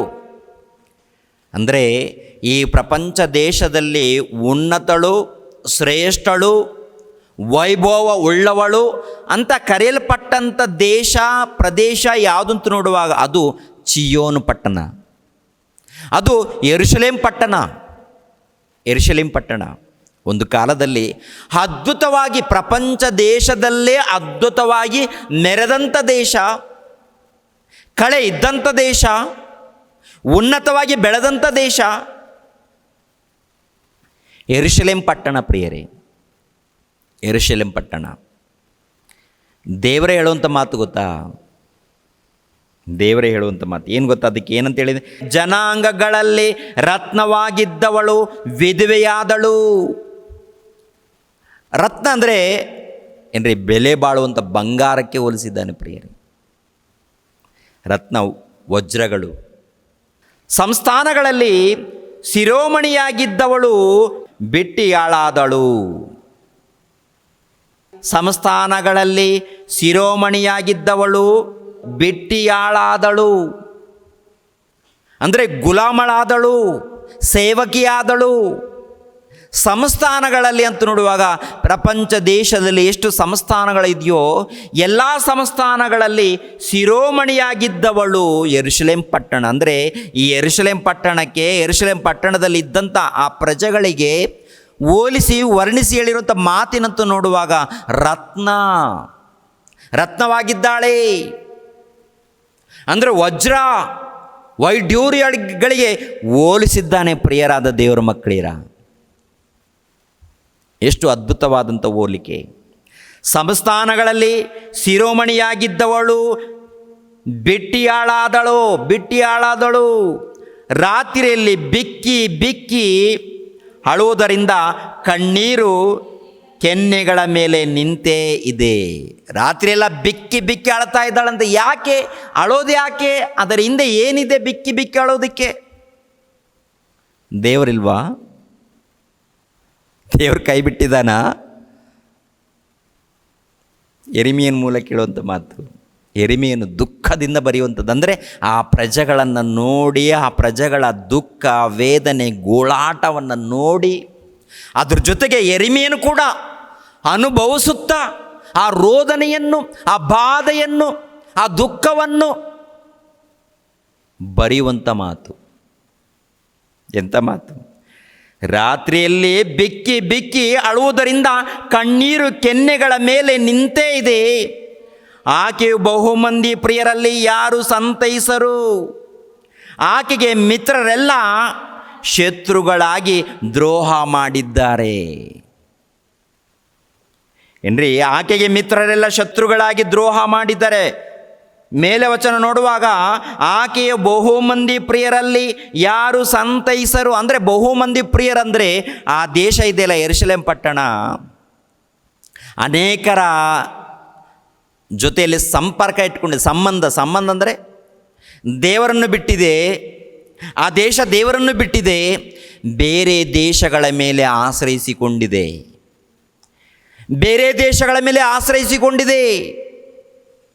ಸಿರಿಯಾ ದೇಶದ ಮೇಲೆ, ಇನ್ನೊಂದು ದೇಶದ ಮೇಲೆ, ಮತ್ತೊಂದು ದೇಶದ ಮೇಲೆ ಆಶ್ರಯ ಇಟ್ಕೊಂಡಿದೆ. ಅಂದರೆ ತನ್ನ ಬಗಲಲ್ಲಿ ಯಜಮಾನನಿದ್ದಾನೆ, ಒಡೆಯನಿದ್ದಾನೆ, ಪ್ರಭು ಇದ್ದಾನೆ ಎಂದು ಮರೆತು ಯಾರ ಮೇಲೆ ನಂಬಿಕೆ ನಿಂದು? ನಿನ್ನ ಗಂಡನಿಲ್ವಾ? ಅಂದರೆ ದೇವರು. ಗಂಡನಂದರೆ ಯಜಮಾನ, ಒಡೆಯ. ಇಸ್ರಾಯೇಲರಿಗೆ ಒಡೆಯನಾಗಿರುವಂಥ ತಂದೆಯಾದ ಸರ್ವೇಶ್ವರನ ಬಳಿಗೆ ಇರುವಾಗ ಆ ತಂದೆಯಾದ ದೇವರನ್ನೇ ಬಿಟ್ಟು ದ್ರೋಹದ ಕೆಲಸ ರೀ. ಭಯಂಕರವಾದಂಥ ಗೋಳಾಟ ಬಂದಾಗ ಯಾರಿಗೆ ತಲೆ ಬಾಗಿಸಿದಳೋ ಅವ್ರು ಯಾರು ಕೂಡ, ಅಂದರೆ ಪ್ರಿಯರು ಯಾರು ಕೂಡ, ಅಂದರೆ ಪ್ರಿಯರು ಅಂತ ಹೇಳಿದ್ದಾರೆ. ಅಂದರೆ ಅವರು ನಂಬಿರುವಂಥ ಆ ದೇಶ, ನಂಬಿಕೊಂಡು ಕುಳಿತುಕೊಂಡಿದೆಯಲ್ಲ ಬೇರೆ ಬೇರೆ ದೇಶದ ಮೇಲೆ, ಅವ್ರು ಯಾರು ಕೂಡ ಸಂತೈಸಲಿಲ್ವಂತೆ. ಸಂತೈಸೋದಕ್ಕೆ ಯಾರು ಬಂದಿಲ್ವಂತೆ, ಕಾಪಾಡೋದಕ್ಕೆ ಯಾರು ಬಂದಿಲ್ವಂತೆ, ಬಲ ಕೊಡೋದಕ್ಕೆ. ಗೋಳಾಟ. ರಾತ್ರಿಯೆಲ್ಲ ಬಿಕ್ಕಿ ಆಳ್ತಾ ಇದ್ದಾಳ. ಅಂದರೆ ಆ ಇಸ್ರಾಯೇಲ್ ಜನಾಂಗದವರು, ಅಂದರೆ ಯೆಹೂದ್ಯರು ಯೆರೂಸಲೇಮ್ ಪಟ್ಟಣವನ್ನು ನೋಡಿ ಅರ್ಥ ಆಗುತ್ತಾ ನಮಗೆ? ಇಸ್ರಾಯೇಲರ ದೇವರು ಕಾಪಾಡಿರುವಂಥ ದೇವರು, ಇಸ್ರಾಯೇಲರ ದೇವರು ನಮ್ಮೊಟ್ಟಿಗಿದ್ದಾನೆ. ಇಸ್ರಾಯೇಲರ ದೇವ್ರ ಬಗ್ಗೆ ನಿಮ್ಗೆ ಗೊತ್ತಿಲ್ಲ. ಯಾರು ಭಕ್ತರಿರ್ತಾರೋ, ಯಾರು ಭಕ್ತರಾಗಿರ್ತಾರೋ ಅವ್ರ ಜೊತೆಯಲ್ಲಿರ್ತಾನೆ ತಂದೆಯಾದ ದೇವರು. ಲೋಕವನ್ನು ಅಂದರೆ ಲೋಕದಲ್ಲಿ ಇದ್ದವರು ಎಲ್ಲರನ್ನೂ ಕಾಪಾಡ್ತಾನೆ, ಎಲ್ಲರಿಗೂ ಬೇಕಾದಂಥ ಆಹಾರವನ್ನು ಕೊಡ್ತಾನೆ. ಅದು ದೇವ್ರ ಕೆಲಸ. ಅದು ಎರಡನೇದಾಗಿ ದೇವರು ಜೊತೆಗೆ ಯಾರ ಬಳಿಯಲ್ಲಿ ಇರ್ತಾನೆ ಗೊತ್ತಾ? ಯಾರು ಹೆಚ್ಚಾಗಿ ಆತನನ್ನು ಪ್ರೀತಿಸ್ತಾರೋ, ಯಾರು ಹೆಚ್ಚಾಗಿ ಆತನನ್ನು ಇಷ್ಟಪಡ್ತಾರೋ ಅವರ ಹಿಂದೆ ಆತನ ಇದ್ದು ಕಾಪಾಡ್ತಾನೆ ಪ್ರಿಯರೇ. ಅದು ನಮಗೆ ಅರ್ಥ ಆಗ್ತಾ ಇಲ್ಲ, ಅನುಭವ ಇಲ್ಲ ನಮಗೆ. ದೇವರಿದ್ದಾನೆ ಅಂದ್ಕೊಳ್ತಾ ಇರ್ತೀವಿ, ಅನುಭವ ಇಲ್ಲ, ಮೋಸ ಹೋಗ್ತಾ ಇದ್ದೀವಿ. ಕೊನೆ ದಿನಗಳಲ್ಲಿದ್ದೀವಿ ಪ್ರಿಯರ ದೇವರ ಮಕ್ಕಳಿರ. ದೇವರ ಮನಸ್ಸನ್ನು ಅರ್ಥ ಮಾಡ್ಕೊಳ್ಬೇಕು ನಾವೆಲ್ಲರೂ. ದೇವರ ಮನಸ್ಸು, ಆ ದೇವರ ಮನಸ್ಸೇ ಸತ್ಯವೇದ ಗ್ರಂಥ, ಅದ್ಭುತವಾದಂಥ ಗ್ರಂಥ. ರಾತ್ರಿಯಲ್ಲಿ ಬಿಕ್ಕಿ ಬಿಕ್ಕಿ ಅಳುವುದರಿಂದ ಕಣ್ಣೀರು ಕೆನ್ನೆಗಳ ಮೇಲೆ ನಿಂತೇ ಇದೆ. ಕಣ್ಣೀರು ಬಿಕ್ಕಿ ಬಿಕ್ಕಿ ಅಳ್ತಾ ಇದ್ದಾಳಂತೆ. ಏನನ್ನು ನೋಡಿ ಅದು ಗೊತ್ತಾಗಬೇಕಾದ್ರೆ ಯೆರೂಸಲೇಮಿನಲ್ಲಿರುವಂಥ ವೈಭವ ಮಂದಿರವನ್ನು ಕುರಿತು ನಮಗೆ ಅರ್ಥ ಆಗಬೇಕು. ಯೆರೂಸಲೇಮ್ ಪಟ್ಟಣದಲ್ಲಿ ಮಂದಿರ ಇಲ್ಲ ಒಂದು ಕಾಲದಲ್ಲಿ. ದಾವೀದ ಮಹಾರಾಜನು ಅನೇಕ ದೇಶಗಳಲ್ಲಿ ಗೆದ್ದ ನಂತರ ತನ್ನ ಅರಮನೆಯಲ್ಲಿ ನಿಂತುಕೊಂಡು ದೇವರ ಗುಡಾರವನ್ನು ನೋಡ್ತಾನೆ. ದೇವರ ಮಂದಿರ ಅಂದರೆ ಗುಡಾರದಲ್ಲಿ ದಾವೀದನೇನೋ ಅರಮನೆಯಲ್ಲಿದ್ದಾನೆ. ಅರಮನೆಯಲ್ಲಿದ್ದುಕೊಂಡು ಹೀಗೆಲ್ಲ ನೋಡುವಾಗ ಅಲ್ಲಿ ದೇವರ ನಿವಾಸ ಸ್ಥಾನ ಅಂದರೆ ಗುಡಾರ ಕಾಣುತ್ತೆ ರೀ. ಅವಾಗ ಹೃದಯದಲ್ಲಿ ತುಂಬ ನೊಂದುಕೊಂಡು, ಅಯ್ಯೋ ನಾನೇನು ಇಷ್ಟು ದೊಡ್ಡ ಮನೆಯಲ್ಲಿದ್ದೀನಿ, ನನ್ನ ದೇವರ ಮಂಜೂಸೇನು ಆ ಗುಡಾರದಲ್ಲಿದ್ದೆ. ನನ್ನ ದೇವರ ಮಂಜೂಸು ಹಾಗಿರಬಾರ್ದು, ನನಗಿಂತ ಉನ್ನತವಾಗಿರಬೇಕು ನನ್ನ ದೇವರ ಸ್ಥಾನ. ದೇವರ ಜ್ಞಾನ ಎನ್ನುವಂಥದ್ದು, ಧರ್ಮಶಾಸ್ತ್ರ ಎನ್ನುವಂಥದ್ದು, ದೇವರ ಶಾಸನಗಳು, ದೇವರ ಮಂಜೂಸು, ಇಲ್ಲಾಂದರೆ ದೇವರು ಒಂದು ಉನ್ನತ ಸ್ಥಾನದಲ್ಲಿ ಕಾಣಬೇಕು ಅಂತ ಹೇಳಿ ಆಲೋಚನೆ ಮಾಡಿ ನಾತಾನ್ ಪ್ರವಾದಿನ ಕರೆ ಕಳಿಸ್ಕೊಡ್ತೇನೆ. ನಾನು ದೇವ್ರಿಗೋಸ್ಕರ ಮಂದಿರವನ್ನು ಕಟ್ಟಬೇಕಂದ್ಕೊಳ್ತೀನಿ. ನಾನೇನೋ ಈ ಮನೇಲಿದ್ದೀನಿ, ನನ್ನ ದೇವರೇನು ಆ ಗುಡಾರದಲ್ಲಿದ್ದಾನೆ. ಅದಕ್ಕೆ ನನಗೆ ನಿದ್ದೆ ಹತ್ತುತ್ತಾ ಇಲ್ಲ. ಇವಾಗ ನನಗೆ ದೇವ್ರಿಗೋಸ್ಕರ ನಾನು ಮಂದಿರ ಕಟ್ಟಬೇಕು. ಯಾಕೆಂದರೆ ಒಬ್ಬ ಕುರಿ ಕಾಯುವಂಥವನು, ಏನೂ ಇಲ್ಲದಂಥ ನನ್ನನ್ನು, ಎಲ್ಲೋ ಇದ್ದಂಥ ನನ್ನನ್ನು ಅರಸನಾಗಿ ಮಾಡಿದ್ದಾನೆ. ಆದ್ದರಿಂದ ನಾನು ಆತನಿಗೆ ಮಾತ್ರ ಉನ್ನತವಾಗಿ ಪರಿಚಯ ಮಾಡಬೇಕು, ಉನ್ನತವಾಗಿ ತೋರಿಸ್ಬೇಕು ಅಂತ ಹೇಳಿ ಮಂದಿರವನ್ನು ಕಟ್ಟೋದಕ್ಕೆ ಪ್ಲಾನ್ ಮಾಡ್ತಾನೆ. ಅದಕ್ಕೆ ದೇವರು ದರ್ಶನ ಕೊಟ್ಟು ತಡಿತಾನೆ, ಬೇಡ ಮಗನೇ ಅಂತಾನೆ, ನಿನ್ನ ಸಂತಾನದ ಮೂಲಕ ಅಂತ ಹೇಳ್ತಾನೆ. ಅಂದರೆ ಸೊಲೊಮೋನನ ಮೂಲಕನ ದೇವರು ಹೇಳಿರುವಂಥ ಮಾತುಗಳನ್ನು ಆಲೋಚನೆ ಮಾಡುವಾಗ ಭವಿಷ್ಯತ್ ಕಾಲದಲ್ಲಿ ಯೇಸು ಕ್ರಿಸ್ತರ ಮೂಲಕ ನೆರವೇರುವಂಥ ಒಂದು ವಚನವನ್ನು, ನೆರವೇರುವಂಥ ಒಂದು ಪ್ರವಾದನೆಯನ್ನು ನಾತಾನ್ ಪ್ರವಾದಿಯ ಮೂಲಕ ತಿಳಿಸ್ತಾ ಇದ್ದಾನೆ. ಎರಡನೇದಾಗಿ ಮಂದಿರವನ್ನು ಕೂಡ ಓಕೆ ಆಗಲಿ ಅಂತೇಳಿ ಒಪ್ಪಿಸ್ತಾನೆ ಪ್ರಿಯರೇ ದಾವೀದನು ಕಟ್ಟೋದು ನಿಲ್ಲಿಸ್ತಾನೆ. ತನ್ನ ಮಗನಾಗಿರುವಂಥ ಸೊಲೊಮೋನನಿಗೆ ಈ ಒಂದು ಅವಕಾಶವನ್ನು ಕಲ್ಪಿಸಿಕೊಡ್ತಾನೆ. ಸೊಲೊಮೋನನಿಗೆ ಅವಕಾಶವನ್ನು ಕಲ್ಪಿಸಿಕೊಟ್ಟಾಗ ಯೆರೂಸಲೇಮ್ ಪಟ್ಟಣದಲ್ಲಿ ಈ ಮಂದಿರಗೋಸ್ಕರ ಎಷ್ಟು ಬೆಲೆ ಬಾಳುವಂಥ ವಸ್ತುಗಳನ್ನು ಸಂಗ್ರಹಿಸಿದ್ದಾನೋ, ಕೂಡಿಟ್ಟಿದ್ದಾನೋ ನೋಡುವಾಗ ಆಶ್ಚರ್ಯವಾಗುತ್ತೆ ಪ್ರಿಯರಾದ ದೇವರ ಮಕ್ಕಳಿರ. ರಾಶಿ ರಾಶಿ ಬಂಗಾರ, ಬೆಳ್ಳಿ, ತಾಮ್ರ, ಬೆಲೆ ಬಾಳುವಂಥ ಪದಾರ್ಥಗಳು ಎಷ್ಟೋ ರಾಶಿಯಾಗಿ ಕೂಡಿಡ್ತಾನೆ ಪ್ರಿಯರಾದ ದೇವರ ಮಕ್ಕಳಿರ. ಒಂದು ವಚನವನ್ನು ನೋಡೋಣ ಒಂದು ಸಾರಿ. ಒಂದು ವಚನವನ್ನು ನೋಡೋಣ. ಮೊದಲನೇ ಪೂರ್ವಕಾಲ ವೃತ್ತಾಂತ 22ನೇ ಅಧ್ಯಾಯ 13ನೇ ವಚನದಿಂದ 16ನೇ ವಚನದವರೆಗೆ ನೋಡಿ ಪ್ರಿಯರೇ. ಮೊದಲನೇ ಪೂರ್ವಕಾಲ ವೃತ್ತಾಂತ 22ನೇ ಅಧ್ಯಾಯ 13ನೇ ವಚನದಿಂದ 16ನೇ ವಚನದವರೆಗೆ ಓದಿಮ್ಮ. ಎಲ್ಲರೂ ಬೈಬಲ್ ವಾಕ್ಯವನ್ನು ಓದಬೇಕು. ಯಾಕೆಂದರೆ ಈ ವಿಷಯಗಳು ನಮಗೆ ಅರ್ಥ ಆಗಬೇಕಾದರೆ ಪರಿಶೋಧನೆ ಮಾಡಬೇಕು. ದೇವರು ಬರೆಸಿದ್ದಾರೆ, ಎಲ್ಲ ಇದೆ. ಎಲ್ಲದಕ್ಕೂ ಉತ್ತರ ಕೊಟ್ಟಿದ್ದಾರೆ. ಉತ್ತರ ಅರ್ಥ ಆಗಬೇಕಾದ್ರೆ ನಾವು ಪರಿಶೋಧನೆ ಮಾಡಿದರೆ ಗೊತ್ತಾಗುತ್ತೆ. 13ನೇ ವಚನ, ಯೆಹೋವನು ಮೋಶೆ ಮುಖಾಂತರವಾಗಿ ಇಸ್ರಾಯೇಲರಿಗೆ ಕೊಟ್ಟ ವಿಧಿ ನ್ಯಾಯಗಳನ್ನು ನೀನು ಕೈಗೊಳ್ಳುವುದಾದರೆ ಸಫಲನಾಗುವಿ. ಯಾರಿಗೆ ಹೇಳುವಂಥ ಮಾತು ಗೊತ್ತಾ? ದಾವೀದನು ತನ್ನ ಮಗನಾಗಿರುವಂಥ ಸೊಲೊಮೋನನಿಗೆ ಹೇಳುವಂಥ ಮಾತು. ಸ್ಥಿರಚಿತ್ತನಾಗಿರು, ಧೈರ್ಯದಿಂದಿರು, ಹಂಜಬೇಡ, ಕಳವಳಗೊಳ್ಳಬೇಡ. ಹೀಗೋ ನಾನು ಬಹು ಪ್ರಯಾಸಪಟ್ಟು ಯೆಹೋವನ ಆಲಯದಗೋಸ್ಕರ 1,00,000 ತಲಾಂತು ಬಂಗಾರವನ್ನು, 10,00,000 ತಲಾಂತು ಬೆಳ್ಳಿಯನ್ನು, ಲೆಕ್ಕವಿಲ್ಲದಷ್ಟು ತಾಮ್ರ, ಕಬ್ಬಿಣ ಇವುಗಳನ್ನು, ಕಲ್ಲು ಮರಗಳನ್ನು ಕೂಡಿಸಿದ್ದೇನೆ. ಎಷ್ಟು? 1,00,000 ತಲಾಂತು ಬಂಗಾರವನ್ನು, 10,00,000 ತಲಾಂತು ಬೆಳ್ಳಿಯನ್ನು, ಲೆಕ್ಕವಿಲ್ಲದಷ್ಟು ತಾಮ್ರ, ಕಬ್ಬಿಣ ಇವುಗಳನ್ನು, ಕಲ್ಲು ಮರಗಳನ್ನು ಕೂಡಿಸಿಟ್ಟಿದ್ದೇನೆ. ಏನ್ರಿ, ಈಗಿನ ಕಾಲದಲ್ಲಿ ಒಂದು ಲೋಡು ಕಲ್ಲುಗಳು ತರಿಸ್ಬೇಕಾದ್ರೆ ಬಹಳ ಕಷ್ಟ. ಅಂಥದ್ರಲ್ಲಿ ಏನ್ರಿ, ರಾಶಿ ರಾಶಿ ಬಂಗಾರವನ್ನು, ರಾಶಿ ರಾಶಿ ಬೆಳ್ಳಿಯನ್ನು, ತಾಮ್ರವನ್ನು, ಕಬ್ಬಿಣವನ್ನು, ಬೆಲೆ ಬಾಳುವಂಥ ಕಲ್ಲುಗಳನ್ನು, ಮರಗಳನ್ನು ಇವೆಲ್ಲ ಕೂಡಿಸಿಟ್ಟಿದ್ದೀನಿ ಸೊಲೊಮೋನನೇ. ಅದೇ ಪ್ರಕಾರ ನೀನು ಕೂಡ ಪ್ರಯಾಸಪಡು, ಕಷ್ಟಪಡು. ನೀನು ಅದ್ರ ಸೇರಿಸಿ ಅದ್ಭುತವಾಗಿರಬೇಕು. ಪ್ರಪಂಚ ದೇಶದಲ್ಲಿ ನಮ್ಮ ದೇವರ ಮಂದಿರವನ್ನು ಕುರಿತು ಮಾತನಾಡಬೇಕಾದ್ರೆ ಅದ್ಭುತವಾಗಿ ಕಟ್ಟಬೇಕು. ಆಯ್ತು ತಂದೆ. ಸೊಲೊಮೋನ ಏನು ಮಾಡ್ತಾನೆ ನೋಡಿ.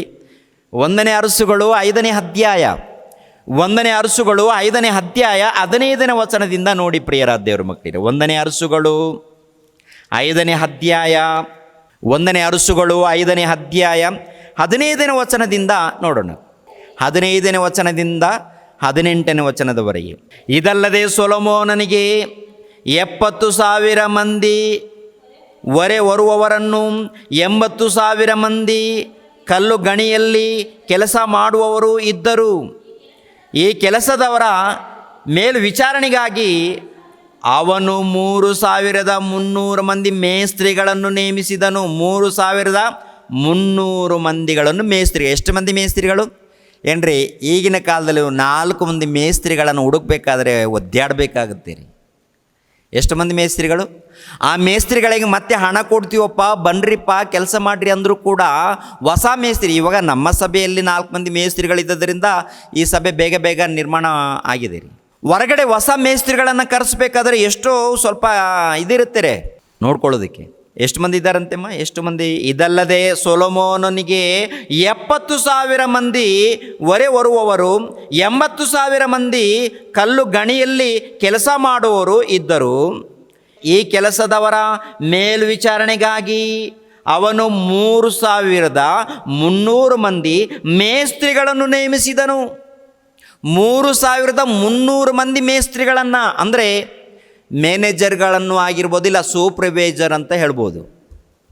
ಮೇಸ್ತ್ರಿಗಳನ್ನು ಆ ಕೆಲಸ ಮಾಡೋರು ಇರ್ತಾರಲ್ವ, 70,000 ಮಂದಿ, 80,000 ಅಂದರೆ ಸುಮಾರು 1,50,000 ಮಂದಿ. ಎಷ್ಟು ಮಂದಿ? 1,50,000 ಮಂದಿ ಕೆಲಸ ಮಾಡೋರು. ಯಾವುದ್ರಿಗೋಸ್ಕರ? 17ನೇ ವಚನ ನೋಡಿ. 17ನೇ ವಚನ, ಕೆತ್ತಿದ ಕಲ್ಲುಗಳಿಂದ ಹಾಕಬೇಕಾದ ದೇವಾಲಯದ ಅಸ್ಥಿವಾರಕ್ಕಾಗಿ ಆಳುಗಳು ಸೊಲೊಮೋನನ ಅಪ್ಪಣೆಯಂತೆ ಶ್ರೇಷ್ಠವಾದ ದೊಡ್ಡ ಕಲ್ಲುಗಳನ್ನು ಕೊರೆಯುತ್ತಿದ್ದರು.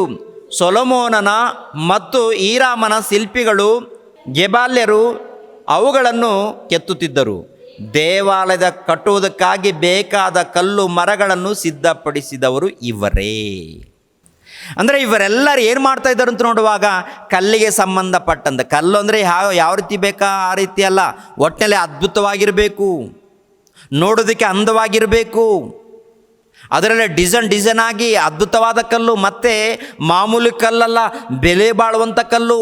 ಮರಗಳು ಕೂಡ ಮಾಮೂಲಿ ಮರಗಳಲ್ಲ, ದೇವದಾರ ಮರಗಳು, ಬೆಲೆ ಬಾಳುವಂಥ ವಸ್ತುಗಳು. ಹೆಚ್ಚಾಗಿ ಬಂಗಾರದ ವಸ್ತುಗಳು, ಬೆಳ್ಳಿ ವಸ್ತುಗಳು, ತಾಮ್ರದ ವಸ್ತುಗಳು ಎಲ್ಲ ನೋಡುವಾಗ ಅದಕ್ಕೆ ಎಲ್ಲ ಬೆಲೆ ಬಾಳುವಂಥ ವಸ್ತುಗಳು. ಅದ್ಭುತವಾಗಿ ಸೂಪರಾಗಿ ನಿರ್ಮಾಣ ಮಾಡೋದಕ್ಕೆ ಸಿದ್ಧನಾಗಿದ್ದಾನೆ, ಅದ್ಭುತವಾಗಿ ನಿರ್ಮಾಣ ಮಾಡಿದ್ದಾನೆ. ಇನ್ನು 8ನೇ ಅಧ್ಯಾಯದಲ್ಲಿ ನೋಡುವಾಗ ಅದು ಪ್ರತಿಷ್ಠಾಪನೆ ಆಗುತ್ತೆ ರೀ. ಎಲ್ಲಿ? ಯೆರೂಸಲೇಮ್ ಪಟ್ಟಣದಲ್ಲಿ.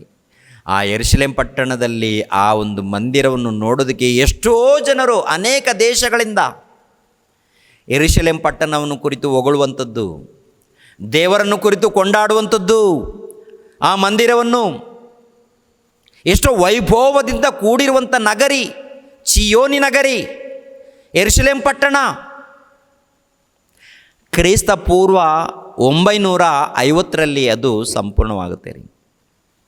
ಸೊಲೊಮೋನನ ಮೂಲಕ ಬಂಗಾರದ ಮೂಲಕ, ಬೆಳ್ಳಿ ಮೂಲಕ. ಅದೇ ಅದ್ಭುತವಾದದ್ದು, ಅದು ಭೌತಿಕವಾದದ್ದು.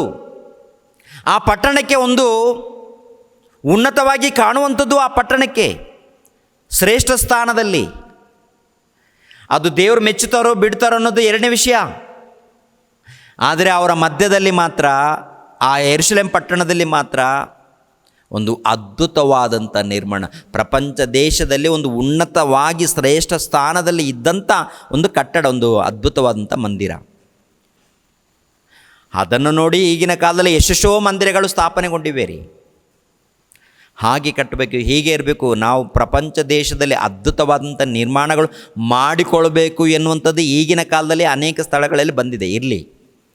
ಆದರೆ ಮೊಟ್ಟ ಮೊದಲು ಪ್ರಪಂಚ ದೇಶದಲ್ಲಿ ಒಂದು ಉನ್ನತವಾಗಿ ಕಾಣುವಂಥದ್ದು ಮಂದಿರ ಎಲ್ಲಿಯಾದರೂ ಇದೆಯಂದರೆ ಅದು ಯೆರೂಸಲೇಮ್ ಪಟ್ಟಣದಲ್ಲಿ. ಆ ನಂತರ ಯೆರೂಸಲೇಮ್ ಪಟ್ಟಣದಲ್ಲಿ ನೋಡುವಾಗ ದೊಡ್ಡ ದೊಡ್ಡ ಕೋಟೆಗಳು, ಅದ್ಭುತವಾದಂಥ ಕೋಟೆಗಳು. ಆ ನಗರಿಯನ್ನು ಕುರಿತು ಏನಂತ ಹೇಳಿದ್ದಾನೆ? ಆ ನಗರಿಯನ್ನು ಕುರಿತು ಪ್ರಲಾಪಗಳಲ್ಲಿ ನೋಡಿದ್ದೀವಲ್ವ, ಶಿರೋಮಣಿಗೆ ಹೋಲಿಸಿದ್ದಾನೆ, ರತ್ನಕ್ಕೆ ಹೋಲಿಸಿದ್ದಾನೆ, ಸೂರತೆಯಾದಂಥ ನಗರಿಯೇ ಅಂತೇಳಿದ್ದಾನೆ. ಒಳ್ಳೆ ನಗರ, ಒಳ್ಳೆ ನಗರಿ, ಒಳ್ಳೆ ಪಟ್ಟಣ. ಅಂಥ ಪಟ್ಟಣ ಏನಾಗುತ್ತೆ ಗೊತ್ತಾ ಪ್ರಿಯರೇ?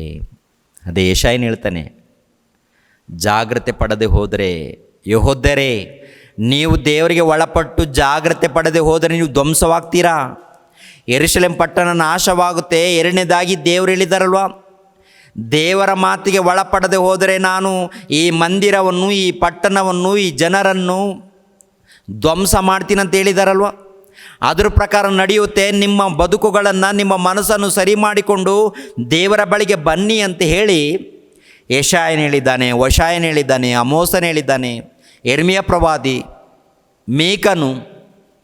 ಮತ್ತು ಏನಾಗುತ್ತೆ ಅಂತ ನೋಡುವಾಗ ಆ ಪಟ್ಟಣಕ್ಕೆ ಎಂಥ ಗತಿ ಬರುತ್ತೆ, ಎಂಥ ದುರ್ಗತಿ ಬರುತ್ತೆ ಅಂತ ನೋಡುವಾಗ 2ನೇ ಅರಸುಗಳ 25ನೇ ಅಧ್ಯಾಯ, 2ನೇ ಅರಸುಗಳ 25ನೇ ಅಧ್ಯಾಯ ಆಲ್ರೆಡಿ ಯೆರೆಮೀಯ ಪ್ರವಾದಿಯಾಗಿರುವಂಥ ಯೆರೆಮೀಯ ಇತಿಹಾಸವನ್ನು ಅಪ್ಲೋಡ್ ಮಾಡಿದ್ದೇವೆ. ಅದು ನೋಡಿದ್ರೂ ಕೂಡ ಯೆರೂಸಲೇಮ್ ಪಟ್ಟಣದಲ್ಲಿ ನಡೆದಿರುವಂಥ ದುರ್ಗತಿಯನ್ನು ಕುರಿತು ಆ ವಿಡಿಯೋದಲ್ಲಿ ಮಾತನಾಡಿದ್ದೀನಿ. ಯೆರೆಮೀಯ ಪ್ರವಾದಿ ಹೇಳುವಂಥದ್ದು, ಆನಂತರ ಹೋಶಾಯನು, ಯೆಶಾಯನು ಇವರೆಲ್ಲರೂ ಹೇಳಿದಾಗಲೂ ಕೂಡ ಬದಲಾವಣೆ ಹೊಂದಬೇಕಲ್ವ? ಹೊಂದಿಲ್ಲ ರೀ. ದೇವರಿಗೆ ಒಳಪಡಬೇಕಲ್ವ? ಇಲ್ಲ ರೀ. ಮತ್ತು ಯಾವುದಕ್ಕೆ ಒಳಪಟ್ಟಿದ್ದಾರೆ? ಬೇರೆ ರಾಜ್ಯಗಳಿಗೆ ಒಳಪಟ್ಟಿದ್ದಾರೆ. ಬೇರೆ ದೇಶದವರನ್ನು ಪ್ರೀತಿಸಿ, ಅವರ ವಿಗ್ರಹಗಳನ್ನು ಪ್ರೀತಿಸಿ, ಬೇರೆ ಬೇರೆ ಆಚಾರಗಳನ್ನು ಎಲ್ಲ ತಂದುಕೊಂಡು ಯೆರೂಸಲೇಮ್ ಪಟ್ಟಣದಲ್ಲಿ ದೇವಾಲಯದಲ್ಲಿ ಪ್ರಾರಂಭ, ಅವ್ರ ಮನೆಗಳಲ್ಲಿ ಪ್ರಾರಂಭ. ಅದಕ್ಕೆ ದೇವರು ಭಯಂಕರವಾದಂಥ ರೌದ್ರನಾಗಿ ಏನ್ರಿ ನೆಬೂಕದ್ನೆಚ್ಚರನಿಗೆ ದೇವರೇ ಅಧಿಕಾರ ಕೊಡ್ತಾನೆ. ನನ್ನ ಮಕ್ಕಳನ್ನು ತಗೊಂಡೋಗು, ಯೆರೂಸಲೇಮ್ ಪಟ್ಟಣವನ್ನು ಧ್ವಂಸ ಮಾಡು. ಆ ದೇವರ ಮಂದಿರ, ನನ್ನ ಮಂದಿರ ಅಂತ ಹೇಳ್ಕೊಳ್ತಾ ಇದ್ದಾರೆ. ನನ್ನ ಮಂದಿರ ಯಾಕೆ ಬೇಕು ನನಗೆ? ಈ ಭ್ರಷ್ಟರೇ ಕೆಟ್ಟೋಗಿದ್ದಾರೆ, ದ್ರೋಹಿಗಳಾಗಿದ್ದಾರೆ. ಇವರು ದ್ರೋಹಿಗಳಾಗಿದ್ದಾರೆ. ಆದ್ದರಿಂದ ಯೆರೂಸಲೇಮ್ ಪಟ್ಟಣವನ್ನು ಧ್ವಂಸ ಮಾಡು. ಆ ಯೆರೂಸಲೇಮ್ ಪಟ್ಟಣದಲ್ಲಿದ್ದಂಥ ಮಂದಿರವನ್ನು ಧ್ವಂಸ ಮಾಡು. ಆ ಮಂದಿರದಲ್ಲಿ ಬಂಗಾರ, ಏನೇನು ಬೆಲೆ ಬಾಳುವಂಥ ವಸ್ತುಗಳು ಎಲ್ಲ ಬಳಕೊಂಡು ಹೋಗು ಅಂತೇಳಿ ತಂದೆಯಾದ ದೇವರೇ ನೆಬೂಕದ್ನೆಚ್ಚರನಿಗೆ ಅಧಿಕಾರ ಕೊಡ್ತಾನೆ. ಗೊತ್ತಾ ಪ್ರಿಯರ ದೇವ್ರ? ಗೊತ್ತಾ ನಿಮಗೆ? 2ನೇ ಅರಸುಗಳು 25ನೇ ಅಧ್ಯಾಯ 8ನೇ ವಚನದಿಂದ ನೋಡೋಣ ಪ್ರಿಯರೇ.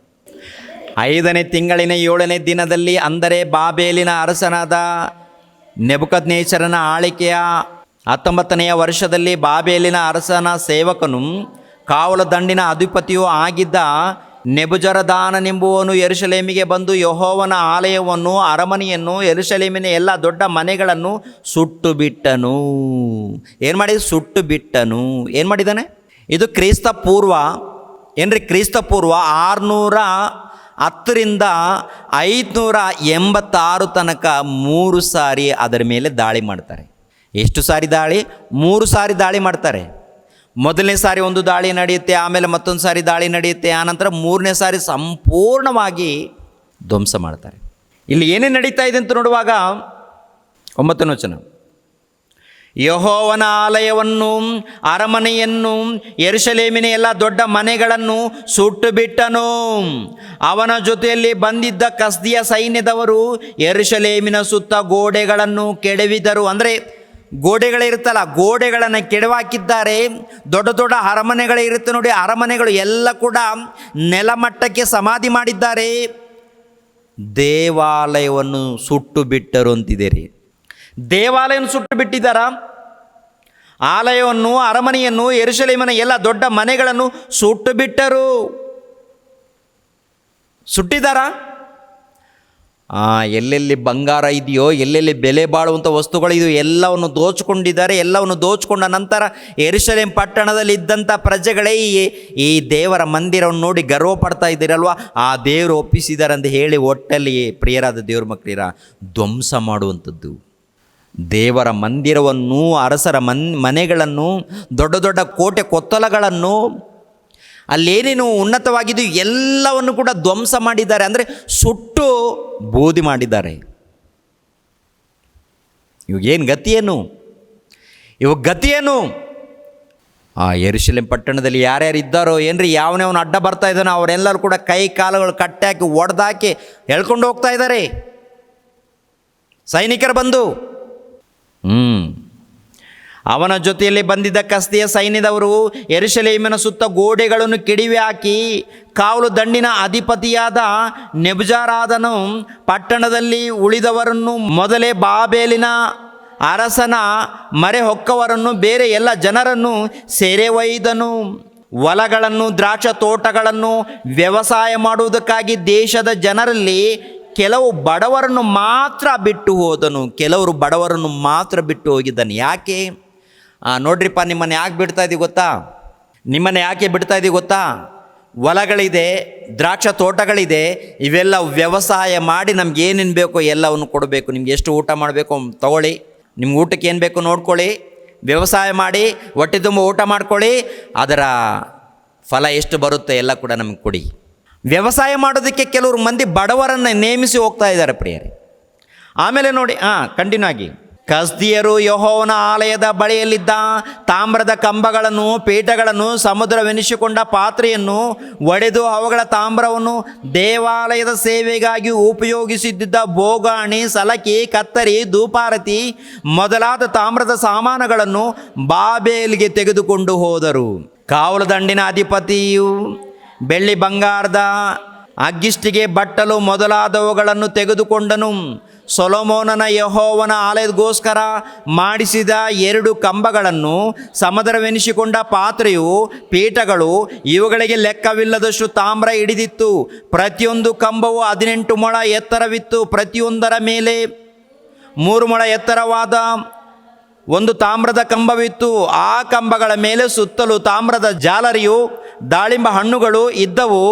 ಕಾವಲು ದಂಡಿನ ಅಧಿಪತಿಯಾದ ನೆಬೂಜರದಾನನು ಹಿಡಿದುಕೊಂಡು ಹೋದ ಜನರಲ್ಲಿ ಮಹಾಯಾಜಕನಾದ ಸೆರಾಯನು, 2ನೇ ತರಗತಿಯಲ್ಲಿ ಯಾಜಕನಾದ ಜೆಫನ್ಯನು, 3 ಮಂದಿ ದ್ವಾರಪಾಲಕರು, ಸೈನ್ಯ ಸಂಬಂಧವಾದ ಎಲ್ಲ ವ್ಯವಸ್ಥೆಯನ್ನು ಮಾಡುವ ಕಂಚಕಿ, ಪಟ್ಟಣದಲ್ಲಿ ಉಳಿದಿದ್ದ ಅರಸರಿಗೆ ಆಪ್ತರಾಗಿದ್ದ 5 ಮಂದಿ ಮಂತ್ರಿಗಳು, ಯುದ್ಧಕ್ಕೆ ಹೋಗತಕ್ಕವರ ಪಟ್ಟಿಯನ್ನು ಮಾಡುವ ಸೇನಾಧಿಪತಿಯು, ಲೇಖಕನು, ಪಟ್ಟಣದಲ್ಲಿದ್ದ 60 ಮಂದಿ ರೈತರು ಇದ್ದರು. ಅವನು ಅವರನ್ನೆಲ್ಲ ತೆಗೆದುಕೊಂಡು ಹೋಗಿ ಹಮಾತ್ ಪ್ರದೇಶದ ರಿಬ್ಲದಲ್ಲಿ ಬಾಬೇಲಿನ ಅರಸನಿಗೆ ಒಪ್ಪಿಸಲು ಅವನು ಇಬ್ಬರನ್ನು ಅಲ್ಲಿಯೇ ಕೊಲ್ಲಿಸಿದನು. ಹೀಗೆ ಯೆಹೂದ್ಯರು ಸೆರೆಯವರಾಗಿ ತಮ್ಮ ದೇಶವನ್ನು ಬಿಟ್ಟು ಹೋಗಬೇಕಾದಂಥ ಪರಿಸ್ಥಿತಿ. ದೇಶವನ್ನು, ಮನೆಯನ್ನು, ಆ ಮನೆಯಲ್ಲಿರುವಂಥ ವಸ್ತುಗಳನ್ನು, ಒಡವೆಗಳನ್ನು, ಅದಲ್ಲದೆ ನಾವು ಪ್ರೀತಿಸುವಂಥ ಮಂದಿರವನ್ನು ಇದ್ದರೆ ಹೇಗಿರುತ್ತೆ ಹೇಳಿ ಪ್ರಿಯರೇ? ಅಳು ಇರುತ್ತಾ? ಕಣ್ಣೀರಿರುತ್ತಾ? ಮಹಾರೋದನೆ ಇರುತ್ತಾ? ಮಹಾರೋದನೆ, ಪ್ರಲಾಪಗಳು, ಭಯಂಕರವಾದಂಥ ರೋದನೆಗಳು, ಪ್ರಲಾಪಗಳು. ಏನ್ರಿ, ಒಂದು ರೀತಿಯಲ್ಲಿ ಇವರನ್ನು ಹೊಡಿತಾ ಇದ್ದಾರೆ, ಎರಡನೇ ರೀತಿಯಲ್ಲಿ ಸಂಪೂರ್ಣವಾಗಿ ಆಸ್ತಿಯನ್ನು ಏನು ಮಾಡಿದ್ದಾರೆ? ದೋಚಿಕೊಂಡಿದ್ದಾರೆ. ಯೆರೂಸಲೇಮ್ ಪಟ್ಟಣದಲ್ಲಿ ಇದ್ದಂಥ ಆ ಮಂದಿರವನ್ನು, ದೊಡ್ಡ ದೊಡ್ಡ ಕೋಟೆ ಕೊತ್ತಲಗಳನ್ನು ಟೋಟಲಿ ಎಲ್ಲ ಸುಟ್ಟು ಬೂದಿ ಮಾಡಿದ್ದಾರೆ ಪ್ರಿಯರೇ. ಯೆರೂಸಲೇಮ್ ಪಟ್ಟಣವನ್ನು, ಚೀಯೋನಿ ನಗರಿಯನ್ನು, ಒಂದು ಕಾಲದಲ್ಲಿ ಅದ್ಭುತವಾಗಿ ಮೆರೆದಿರುವಂಥ ಪಟ್ಟಣ, ಇಂಥ ಗತಿ ಬಂದಾಗ ಎಂಥ ಗೋಳಾಟ ಪ್ರಿಯರಾದ ದೇವರ ಮಕ್ಕಳಿರ. ಅಂದರೆ ಯೆಶಾಯ ಪ್ರವಾದಿ ಕ್ರಿಸ್ತ ಪೂರ್ವ 700 ಹೇಳಿದ್ದಾನೆ. ಇದು ನಡೆದಿದ್ದು ಯಾವಾಗಂತ ನೋಡುವಾಗ ಕ್ರಿಸ್ತ ಪೂರ್ವ 610ರಿಂದ 586 ಮಧ್ಯಕಾಲದಲ್ಲಿ 3 ಸಾರಿ ಏನ್ರಿ ದಾಳಿ ನಡೆಯುತ್ತೆ ರೀ. ಯೆಶಾಯನ ಹೇಳಿದ್ದು 700, ಕ್ರಿಸ್ತ ಪೂರ್ವ 700ರಲ್ಲಿ ನಡೆದಿದ್ದು ಕ್ರಿಸ್ತ ಪೂರ್ವ 600, ಅಂದರೆ 100 ವರ್ಷ ಆದ ನಂತರ ಪ್ರವಾದನೆ ನೆರವೇರುತ್ತೆ. ಅದೇ ಪ್ರಕಾರ ಇನ್ನೊಂದು ಪ್ರವಾದನೆ ಹೇಳಿದ್ದಾನಲ್ವ, ಏನದು? ಮತ್ತೆ 70 ವರ್ಷ ಆದ ನಂತರ ನಿಮ್ಮನ್ನು ಕರ್ಕೊಂಡು ಬರ್ತೀನಿ, ಮತ್ತೆ ನಿಮ್ಮ ಸ್ವಂತ ದೇಶಕ್ಕೆ ಸೇರಿಸ್ತೀನಿ, ನಿಮ್ಮ ಜೊತೆಲಿ ನಾನು ಇರ್ತೀನಿ ಹೇಳ್ತೇನೆ. ಆನಂತರ ನೂತನ ಸೃಷ್ಟಿಯನ್ನು ಸ್ಥಾಪಿಸ್ತೀನಿ ಅಂತಲೇ ಹೇಳ್ತಾನೆ. ಆ ನೂತನ ಸೃಷ್ಟಿಯಲ್ಲಿ ಎಂಥದ್ದಿರಲ್ಲ? ರೋದನೆ ಇರಲ್ಲ, ಗೋಳಾಟ ಇರಲ್ಲ. ಎಂಥ ರೋದನೆ, ಎಂಥ ಗೋಳಾಟ ಏನ್ರಿ? ಮನೆಯನ್ನು, ಆಸ್ತಿಯನ್ನು, ಅಂತಸ್ತನ್ನು, ದೇವರ ಮಂದಿರವನ್ನು ಇವೆಲ್ಲ ಕೂಡ ಧ್ವಂಸವಾದಾಗ ಏನು ಗೋಳಾಟ ಪ್ರಿಯರೇ. ಅದಕ್ಕೆ ಯೆರೆಮೀಯ ಪ್ರವಾದಿ ಇದ್ದಾನಲ್ವ, ಯೆರೆಮೀಯ ಪ್ರವಾದಿ ಪ್ರಾರಂಭ ಮಾಡಿದಾಗ ಇನ್ನೂ ಯೆರೂಸಲೇಮ್ ಪಟ್ಟಣಕ್ಕೆ ಇನ್ನೂ ಮುತ್ತಿಗೆ ಹಾಕಿಲ್ಲ ರೀ. ಪ್ರಾರಂಭ ಮಾಡ್ತಾನೆ, ಆದರೆ ಯೆರೆಮೀಯ ಮಾತು ಕೇಳೋದಿಲ್ಲ. ಆದರೆ ಯೆರೆಮೀಯನು ಇದ್ದ ಕಾಲದಲ್ಲೇ ಯೆರೂಸಲೇಮ್ ಪಟ್ಟಣ ಧ್ವಂಸ ಮಾಡಲ್ಪಡುತ್ತೆ ರೀ. ಅದು ಅರಣ್ಯವಾಗುತ್ತೆ, ಸುಟ್ಟು ಹೋಗುತ್ತೆ. ಆ ಪಟ್ಟಣ ಸುಟ್ಟು ಬಿಡ್ತಾರೆ. ಆ ಪಟ್ಟಣದಲ್ಲಿದ್ದಂಥ ದೊಡ್ಡ ದೊಡ್ಡ ಸುಂದರವಾದಂಥ ಭವನಗಳನ್ನು, ಸುಂದರವಾದಂಥ ಮನೆಗಳನ್ನು, ಬೆಲೆ ಬಾಳುವಂಥ ಮನೆಗಳನ್ನು, ವೈಭವದಿಂದ ಕೂಡಿರುವಂಥ ಎಲ್ಲ ಪದಾರ್ಥಗಳನ್ನು ಎಲ್ಲವನ್ನು ಏನ್ರಿ ತಗೊಂಡೋಗ್ತಾರೆ. ಆನಂತರ ಸುಟ್ಟು ಬೂದಿ ಮಾಡ್ತಾರೆ. ಜನರನ್ನು ಎಳ್ಕೊಂಡು ಹೋಗ್ತಾರೆ. ಕೆಲವರನ್ನು ಮಾತ್ರ ಬಿಟ್ಟು ಹೋಗ್ತಾರೆ, ಕೆಲವರನ್ನು ಮಾತ್ರ. ಅದಕ್ಕೆ 53ನೇ ಅಧ್ಯಾಯದಲ್ಲಿ ನಿನ್ನೆ ನೋಡಿದ್ದೀವಲ್ಲ, ನಿನ್ನೆ ಒಂದು ವಿಷಯವನ್ನು. ಎಷ್ಟನೇ ಅಧ್ಯಾಯ ಅದು? ಒಂದು ಸಾರಿ ಯೆಶಾಯ ಗ್ರಂಥ 51ನೇ ಅಧ್ಯಾಯ 3ನೇ ವಚನ. ಯೆಶಾಯ ಗ್ರಂಥ 51ನೇ ಅಧ್ಯಾಯ 3ನೇ ವಚನ. ಯೆಹೋವನು ಚೀಯೋನನ್ನು ಸಂತೈಸುವನು, ಅಲ್ಲಿನ ಆಳು ಪ್ರದೇಶಗಳನ್ನೆಲ್ಲ ಸುಧಾರಿಸಿ, ಕಾಡು ನೆಲವನ್ನು, ಏದೇನು ಉದ್ಯಾನವನವಂತೆಯೂ ಬೀಳು ಭೂಮಿಯನ್ನು ಯೆಹೋವನ ವನದ ಹಾಗೂ ಕಳಕಳಿಸುವಂತೆ ಮಾಡುವನು. ಹರ್ಷ, ಉಲ್ಲಾಸ, ಸ್ತೋತ್ರ, ಗಾನಧ್ವನಿ ಇವುಗಳು ಅಲ್ಲಿ ನೆಲೆಯಾಗಿರುವವು ಅಂತೇಳಿದ್ದಾನೆ. ಇದನ್ನು ಕೂಡ ಹೇಳಿದ್ದಾನೆ ಮುಂಚಿತವಾಗಿ. ಇವೆಲ್ಲ ಮುಂಚಿತವಾಗಿ ಹೇಳಿದ್ದಾನೆ. ಆಳು ಬೀಳಾಗಿ ಅಂದರೆ ಹೇಳಿದಾಗ ಹಾಳಾಗಿಲ್ಲ ರೀ. ಯೆಶಾಯನು ಪ್ರವಾದನೆ ಮಾಡುವಂಥ ಕಾಲದಲ್ಲಿ ಯೆರೂಸಲೇಮ್ ಪಟ್ಟಣ ಹಾಳಾಗಿಲ್ಲ, ಅದ್ಭುತವಾಗಿ ಮೆರಿತಾ ಇದೆ. ಅದ್ಭುತವಾಗಿ ಕಳೆಯಿಂದ ಇದೆ, ಅದು ವೈಭವದಿಂದ. ಅಂಥ ನಗರಕ್ಕೆ ಇಂಥ ದುರ್ಗತಿ ಬರುತ್ತೆ ಅಂತ ಮುಂಚಿತವಾಗಿ ಹೇಳಿದ್ದಾನೆ. ಆ ಪ್ರಕಾರ ಅದು ನೆರವೇರುತ್ತೆ ರೀ. ಅಂದರೆ ದೇವರ ಮಾತನ್ನು ಅಷ್ಟು ಸುಲಭವಾಗಿ ತಗೊಳ್ಬಾರ್ದು. ದೇವರು ಹೇಳಿದ್ದಾನಂದರೆ ಅದು ಖಂಡಿತವಾಗಿ ನೆರವೇರುತ್ತೆ. ಅದು ಯಾವಾಗ ನೆರವೇರುತ್ತೆ. ಆದರೆ ನಮ್ಮ ಭಕ್ತಿ, ನಮ್ಮ ನಂಬಿಕೆ ಖಂಡಿತವಾಗಿರಬೇಕು. ಅಡ್ಜಸ್ಟ್ಮೆಂಟ್ ಆಗೋರು ದೇವ್ರು ಮಾತ್ರ ಅಡ್ಜಸ್ಟ್ಮೆಂಟ್ ಆಗಲ್ಲ. ನಿನ್ನ ಭಕ್ತಿ, ನಿನ್ನ ನಂಬಿಕೆ ಕೆಡಬಾರ್ದು. ಜಾಗ್ರತೆ. ನಿನ್ನ ಭಕ್ತಿ ಕೆಡಬಾರ್ದು, ನಿನ್ನ ನಂಬಿಕೆ ಕೆಡಬಾರ್ದು. ಪ್ರಪಂಚ ದೇಶದಲ್ಲಿ ಏನೇ ಆದರೂ ಪರವಾಗಿಲ್ಲ, ಜಾಗ್ರತೆಯಿಂದ ನೋಡ್ಕೊಳ್ಬೇಕು ನೀವು. ಈ ಇತಿಹಾಸಗಳನ್ನು ಯಾಕೆ ಬರೆಸಿದ್ದಾನೆ? ಯಾಕೆ? ಓದಬೇಕು ಅಂತ, ಓದಿದ ನಂತರ ಅರ್ಥ ಮಾಡಿಕೊಳ್ಬೇಕು ಅಂತ. ಮಲಿಕೊಳ್ಳುವಾಗ ತಲೆ ದಿಂಡು ಥರ ಇಟ್ಕೊಳ್ಳೋದಲ್ಲ. ರೋಗ ಹೋಗುತ್ತೆ, ಕೆಟ್ಟ ಕನಸುಗಳು ಬೀಳೋದಿಲ್ಲ. ಕೆಟ್ಟ ಕನಸುಗಳು ಬೀಳದಂತೆ ಬೈಬಲ್ ಕಾಪಾಡುತ್ತೆ, ರೋಗ ಓಡಿಸ್ಬಿಡುತ್ತೆ ಅಂದುಕೊಂಡು ತುಂಬ ಜನ ಏನು ಮಾಡ್ತಾರೆ ಗೊತ್ತಾ? ಮುದುಕರು ತಲೆ ಮೇಲೆ ಇಟ್ಕೊಂಡು ಮಲಗ್ತಾರೆ. ಏನರ್ಥ ಆಗಿದೆ? ಬೈಬಲ್ ಪವಿತ್ರ ಗ್ರಂಥವನ್ನು ಬೈಬಲ್ ಮುಂದೆ ಇಟ್ಕೊಂಡು ಪೂಜೆ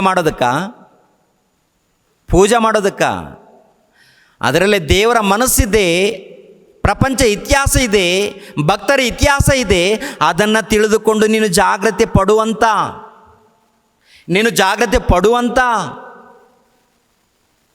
ಏನಮ್ಮ ಕಲ್ತ್ಕೊಂಡಿದ್ದೀವಿ. 2ನೇ ಪೂರ್ವಕಾಲ ವೃತ್ತಾಂತ 36ನೇ ಅಧ್ಯಾಯ, 2ನೇ ಪೂರ್ವಕಾಲ ವೃತ್ತಾಂತ 36ನೇ ಅಧ್ಯಾಯ 17ನೇ ವಚನದಿಂದ ನೋಡಿ. 2ನೇ ಪೂರ್ವಕಾಲ ವೃತ್ತಾಂತ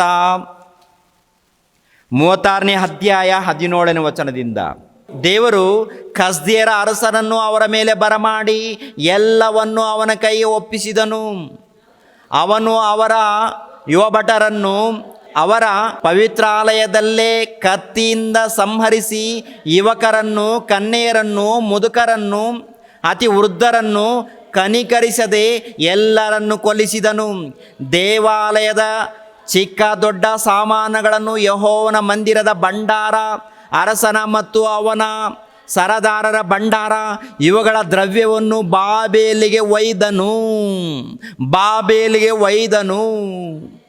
ಅವನ ಜನರು ಯೆರೂಸಲೇಮಿನ ಪೌಳಿ ಗೋಡೆಗಳನ್ನು ಕೆಡವಿ ಅದರ ಎಲ್ಲ ರಾಜ ಮಂದಿರಗಳನ್ನು, ದೇವಾಲಯವನ್ನು ಸುಟ್ಟುಬಿಟ್ಟು ಅಮೂಲ್ಯವಾದ ವಸ್ತುವನ್ನು ನಾಶ ಮಾಡಿದರು. ಕತ್ತಿಗೆ ತಪ್ಪಿಸಿಕೊಂಡವರನ್ನು ಅರಸನು ಬಾಬೇಲಿಗೆ ಸೇರಿ ಒಯ್ದನು. ಪಾರಸಿಯ ಪ್ರಭುತ್ವ ಅಲ್ಲಿ ಸ್ಥಾಪಿತವಾಗುವವರೆಗೂ ಅವರು ಅವನಿಗೆ, ಅವನ ಮಕ್ಕಳಿಗೂ ಸೇವಕರಾಗಿದ್ದರು. ಈ ಪ್ರಕಾರ ಯೆಹೋವನು ಯೆರೆಮೀಯನ ಮುಖಾಂತರ ಹೇಳಿಸಿದ ಮಾತು ನೆರವೇರಿ ದೇಶವು ತನ್ನ ಸಬ್ಬತ್ತು ಕಾಲವನ್ನು ಅನುಭವಿಸುವುದಕ್ಕೆ ಮಾರ್ಗವಾಯಿತು. ದೇಶವು 70 ವರ್ಷ ಹಾಳು ಬಿದ್ದು ಆ ಕಾಲದಲ್ಲಿ ವಿಶ್ರಾಂತಿಯನ್ನು ಅನುಭವಿಸುತ್ತಿದ್ದು. ಟೋಟಲ್ 70 ವರ್ಷದವರೆಗೆ ಯೆರೂಸಲೇಮ್ ಪಟ್ಟಣ ಹಾಳು ಬಿದ್ದಿದೆ. ಏನ್ರಿ, ನಿಮ್ಮ ಮನೆ ಇದೆಯಲ್ವಾ? ನಿಮ್ಮ ಮನೆ 1 ವರ್ಷ ನಿಮ್ಮ ಮನೆ ಬಿಟ್ಟು ಹೊರಗಡೆ ಎಲ್ಲಾದರೂ ದೂರ ಕಡೆ ಹೋಗಿ 1 ವರ್ಷ ಆದಮೇಲೆ ಬನ್ನಿ ನಿಮ್ಮ ಮನೆಗೆ. ಯಾರು ಇರ್ಕೊಡ್ದು? ನಿಮ್ಮ ಮನೆಯಲ್ಲಿ ಲಾಕ್ ಹಾಕ್ಕೊಂಡು 2-3 ವರ್ಷ ಬಿಟ್ಟು ಬನ್ನಿ. ಆ ಮನೆಯಲ್ಲಿ ಎಷ್ಟು ಧೂಳಿರುತ್ತೆ, ಎಷ್ಟು ಎಲಿಗಳು, ಎಷ್ಟು ಯಜ್ಞಗಳು, ಏನೇನೋ ತುಂಬಿಕೊಂಡಿರುತ್ತೆ, ಹೌದಲ್ವಾ? 2-3 ವರ್ಷ ಹೋದರೆ, 10 ವರ್ಷ ಹೋದರೆ ಆ ಮನೆ ಏನಾಗಿರುತ್ತೆ? 20 ವರ್ಷ ಹೋದರೆ ಹಾಳು ಬಿದ್ದಿರುತ್ತೆ ಆ ಮನೆ. 70 ವರ್ಷದವರೆಗೆ ಯೆರೂಸಲೇಮ್ ಪಟ್ಟಣ ಹಾಳು ಬಿದ್ದಿದೆ. 70 ವರ್ಷದವರೆಗೆ ಮನೆಗಳು, ದೊಡ್ಡ ದೊಡ್ಡ ಮನೆಗಳನ್ನು ಸುಟ್ಟು ಬಿಟ್ಟಿದ್ದಾರೆ. ಈ ಮನೆಗಳು ಸುಡುವಾಗ, ದೊಡ್ಡ ದೊಡ್ಡ ಅರಮನೆಗಳನ್ನು ಸುಡುವಾಗ, ಕೋಟೆ ಕೊತ್ತಲಗಳನ್ನು ಸುಡುವಾಗ, ಬೆಲೆ ಬಾಳುವಂಥ ವಸ್ತುಗಳನ್ನು ಎಳ್ಕೊಂಡು ಹೋಗುವಾಗ, ಯುವತಿಯರನ್ನು, ಯುವಕರನ್ನು, ಮುದುಕರನ್ನು ಇವರೆಲ್ಲರೂ ಕೂಡ ಎಳ್ಕೊಂಡು ಹೋಗುವಾಗ, ಕೆಲವ್ರನ್ನ ಕೊಂದಾಕುವಾಗ ಆ ರೋದನೆ, ಆ ಪ್ರಲಾಪಗಳು ಹೇಗಿರುತ್ತೆ ಪ್ರಿಯರಾದ ದೇವರ ಮಕ್ಕಳಿರ? ಹೇಗಿರುತ್ತೆ ಪ್ರಲಾಪಗಳು? 1ನೇ ಅಧ್ಯಾಯ. ಇವಾಗ ಬನ್ನಿ, ಗೊತ್ತಾಗುತ್ತೆ. ಇವಾಗ ಓದಿದೀವಲ್ವಾ? ಪ್ರಲಾಪಗಳು, ರೋದನೆ ಅಂದರೆ ಆಲ್ರೆಡಿ ಇದೆ. ನೂತನ ಸೃಷ್ಟಿಯಲ್ಲಿ ಅದು ಕೇಳಿಸೋದಿಲ್ಲ ಅಂತ ಹೇಳಿದ್ದಾನೆ. ಯೆರೂಸಲೇಮ್ ಪಟ್ಟಣದಲ್ಲಿ ಆ ರೀತಿ ರೋದನೆ, ಪ್ರಲಾಪಗಳಿದೆ. ರೋದನೆಯನ್ನು, ಪ್ರಲಾಪಗಳನ್ನು ಅನುಭವಿಸಿದ್ದಾರೆ. ನೂತನ ಸೃಷ್ಟಿಯಲ್ಲಿ ಅಂದರೆ ದೇವರ ರಾಜ್ಯದಲ್ಲಿ ಅಂಥ ರೋದನೆಯನ್ನು, ಅಂಥ ಪ್ರಲಾಪಗಳು ಇರೋದಿಲ್ಲ ಅಂತ ಹೇಳಿದ್ದಾನೆ. ಅದು ಯಾವ ರೀತಿ ಅಂತ ಅದನ್ನು ಕೂಡ ಅರ್ಥ ಮಾಡಿಕೊಳ್ಳೋಣ. ಆಲ್ರೆಡಿ ಕ್ರೈಸ್ತರ ಮಧ್ಯದಲ್ಲಿ ನಡೆದಿದೆ, ಮತ್ತು ಇವಾಗ ಮಣಿಪುರ್ನಲ್ಲಿ ಕೂಡ ಭಯಂಕರವಾದಂಥ ರೋದನೆ ಕ್ರೈಸ್ತರ ಮಧ್ಯದಲ್ಲಿ. ಮತ್ತು ದೇವರ ರಾಜ್ಯ ಬಂದರೆ ಇದು ಯಾಕೆ ಏನೋ ಪ್ರಶ್ನೆ. ಪ್ರಲಾಪಗಳು 1ನೇ ಅಧ್ಯಾಯ. ಅಯೋಜನ ಭರಿತವಾಗಿದ್ದ ನಗರಿಯು ಒಂಟಿಯಾಗಿ ಕೂತು ಬಿಟ್ಟಳಲ್ಲ, ಒಂಟಿಯಾಗಿದ್ದಳೀಗ. ಯಾವುದು? ಯೆರೂಸಲೇಮ್ ಪಟ್ಟಣ. ಆನಂತರ ಯೋಧ್ಯರು ಒಂಟಿಯಾಗಿ, ಅಂದರೆ ಗುಂಪು ಗುಂಪಾಗಿ ಹೋದರೂ ಕೂಡ ಅವರನ್ನು ಕಾಪಾಡೋರು ಯಾರಿಲ್ಲ, ಅಂದರೆ ದೇವ್ರು ಕೈ ಬಿಟ್ಟಿದ್ದಾನೆ. ಗುಂಪು ಗುಂಪಾಗಿದ್ದರೂ ದೇವ್ರು ಕೈ ಬಿಟ್ಟಿದ್ದಾನೆ. ಆನಂತರ ನೋಡಿ ಪ್ರಿಯರಾದ ದೇವ್ರ ಮಕ್ಕಳಿರ, ಜನಾಂಗಗಳಲ್ಲಿ ರತ್ನವಾಗಿದ್ದವಳು ವಿಧವೆಯಾದಳು, ಸಂಸ್ಥಾನಗಳಲ್ಲಿ ಶಿರೋಮಣಿಯಾಗಿದ್ದವಳು ಬಿಟ್ಟಿಯಾಳಾದಳು. ರಾತ್ರಿಯಲ್ಲಿ ಬಿಕ್ಕಿ ಬಿಕ್ಕಿ ಅಳುವುದರಿಂದ ಕಣ್ಣೀರು ಕೆನ್ನೆಗಳ ಮೇಲೆ ನಿಂತೇ ಇದೆ. ಆಕೆ ಬಹು ಮಂದಿ ಪ್ರಿಯರಲ್ಲಿ ಯಾರು ಸಂತೈಸರು. ಆಕೆಗೆ ಮಿತ್ರರೆಲ್ಲ ಶತ್ರುಗಳಾಗಿ ದ್ರೋಹ ಮಾಡಿದ್ದಾರೆ. 4ನೇ ವಚನ ನೋಡಿ, ದ್ರೋಹ ಮಾಡಿ. 3ನೇ ವಚನ, ಯೆಹೂದವೆಂಬಾಕೆಯು ಘೋರ ಸೇವೆ ಶ್ರಮೆಗಳಿಂದ ತಪ್ಪಿಸಿಕೊಳ್ಳಬೇಕೆಂದು ವಲಸೆ ಹೋಗಿದ್ದಾಳೆ. ಮ್ಲೇಚ್ಛರ ಮಧ್ಯದಲ್ಲಿ ನೆಮ್ಮದಿ ಇಲ್ಲದೆ ವಾಸ ಮಾಡುತ್ತಾಳೆ. ಆಕೆಯು ಇಕ್ಕಟ್ಟಿಗೆ ಸಿಕ್ಕಿಕೊಂಡಿರುವಾಗಲೇ ಆಕೆ ಹಿಂಸಕರೆಲ್ಲ ಹಿಂದಟ್ಟಿ ಹಿಡಿದರು.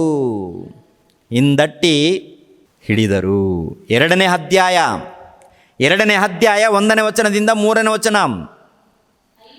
ಅಯ್ಯೋ, ಕರ್ತನು ಕೋಪಗೊಂಡು ಚೀಯೋನು ಪುರಿಗೆ ಮೋಡವು ಕೈಯುವಂತೆ ಮಾಡಿದ್ದನಲ್ಲ. ಆತನು ತನ್ನ ಸಿಟ್ಟನ್ನು ತೀರಿಸಿಕೊಂಡ ದಿನದಲ್ಲಿ ತನ್ನ ಪಾದಪೀಠವನ್ನು ನೆನಪಿಗೆ ತಾರದೆ ಇಸ್ರಾಯೇಲಿನ ಶಿರೋಮಣಿಯನ್ನು ಆಕಾಶದಿಂದ ಭೂಮಿಗೆ ತಳ್ಳಿಬಿಟ್ಟನು. ಕರ್ತನು ಕನಿಕರ ಪಡದೆ ಯಾಕೋಬಿನ ಗೋಮಗಳನ್ನು ನಾಶ ಮಾಡಿ ಯೆಹೂದದ ಕೋಟೆಗಳನ್ನು ರೌದ್ರದಿಂದ ಕೆಡವಿ ನೆಲಸಮ ಮಾಡಿ ರಾಜ್ಯವನ್ನು ಅಲ್ಲಿನ ಸರದಾರರನ್ನು ನೀಚ ಸ್ಥಿತಿಗೆ ತಂದಿದ್ದಾನೆ.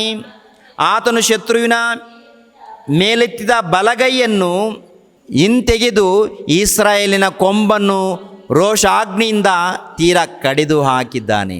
ಸುತ್ತಮುತ್ತಲು ನುಂಗುವ ಅಗ್ನಿ ಜ್ವಾಲೆಯಂತೆ ಯಾಕೋಬನನ್ನು ದಹಿಸಿಬಿಟ್ಟಿದೆ. ಆನಂತರ 1ನೇ ಅಧ್ಯಾಯ 20ನೇ ವಚನ ನೋಡಿ. ಅದೇ ಪ್ರಲಾಪಗಳು 1ನೇ ಅಧ್ಯಾಯ 20ನೇ ವಚನದಿಂದ. ಪ್ರಲಾಪಗಳು 1ನೇ ಅಧ್ಯಾಯ 20ನೇ ವಚನ 21ನೇ ವಚನವನ್ನು. ಯೆಹೋವನೇ, ಕಟಾಕ್ಷಿಸು, ನಾನು ಇಕ್ಕಟ್ಟಿಗೆ ಸಿಕ್ಕಿಕೊಂಡಿದ್ದೇನೆ, ನನ್ನ ಕರುಳು ಕುದಿಯುತ್ತದೆ. ನಾನು ಕೇವಲ ದ್ರೋಹ ಮಾಡಿದ್ದರಿಂದ ನನ್ನ ಹೃದಯವು ಮಗಿಚಿಕೊಂಡಿದೆ. ಮನೆಯವರೆಗೆ ಸಂಹಾರ, ಒಳಗೆ ಪ್ರಾಣ ಸಂಕಟ. ಯಾರು ನನ್ನನ್ನು ಸಂತೈಸರು? ನನ್ನ ನರಳಾಟದ ಸುದ್ದಿಯು ನನ್ನ ವೈರಿಗಳ ಕಿವಿಗೆ ಬಿದ್ದಿದೆ. ನನ್ನ ಶತ್ರುಗಳೆಲ್ಲ ನನಗಾದ ಕೇಡಿನ ಸಮಾಚಾರವನ್ನು ಕೇಳಿ ಅದನ್ನು ಮಾಡಿದವನು ನೀನೇ ಎಂದು ಉಲ್ಲಾಸ ಪಡುತ್ತಿದೆ. ನೀನು ಮುಂತಿಡಿಸಿದ ದಿನವನ್ನು ಬರಮಾಡುವಾಗ ನನಗಾದ ಗತಿಯು ಅವರಿಗೆ ಆಗಲಿ ಎಂದು ಗೋಳಾಟವನ್ನು, ಅಂದರೆ ಗೋಳಾಟ ಅಂತಂದರೆ ಪ್ರಿಯರ ದೇವ್ರ ಕಣ್ಣೀರಿರುತ್ತೆ, ದುಃಖ ಇರುತ್ತೆ.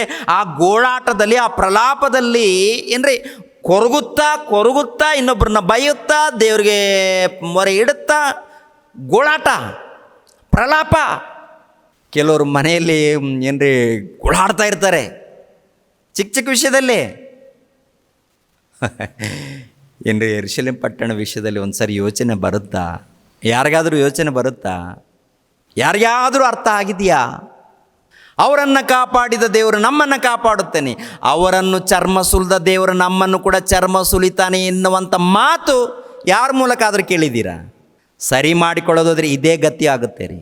ನಿನ್ನ ನಡೆ ಸರಿಯಾಗಬೇಕು, ನಿನ್ನ ನುಡಿ ಸರಿಯಾಗಬೇಕು, ನಿನ್ನ ಪ್ರವರ್ತನೆ ಸರಿಯಾಗಬೇಕು.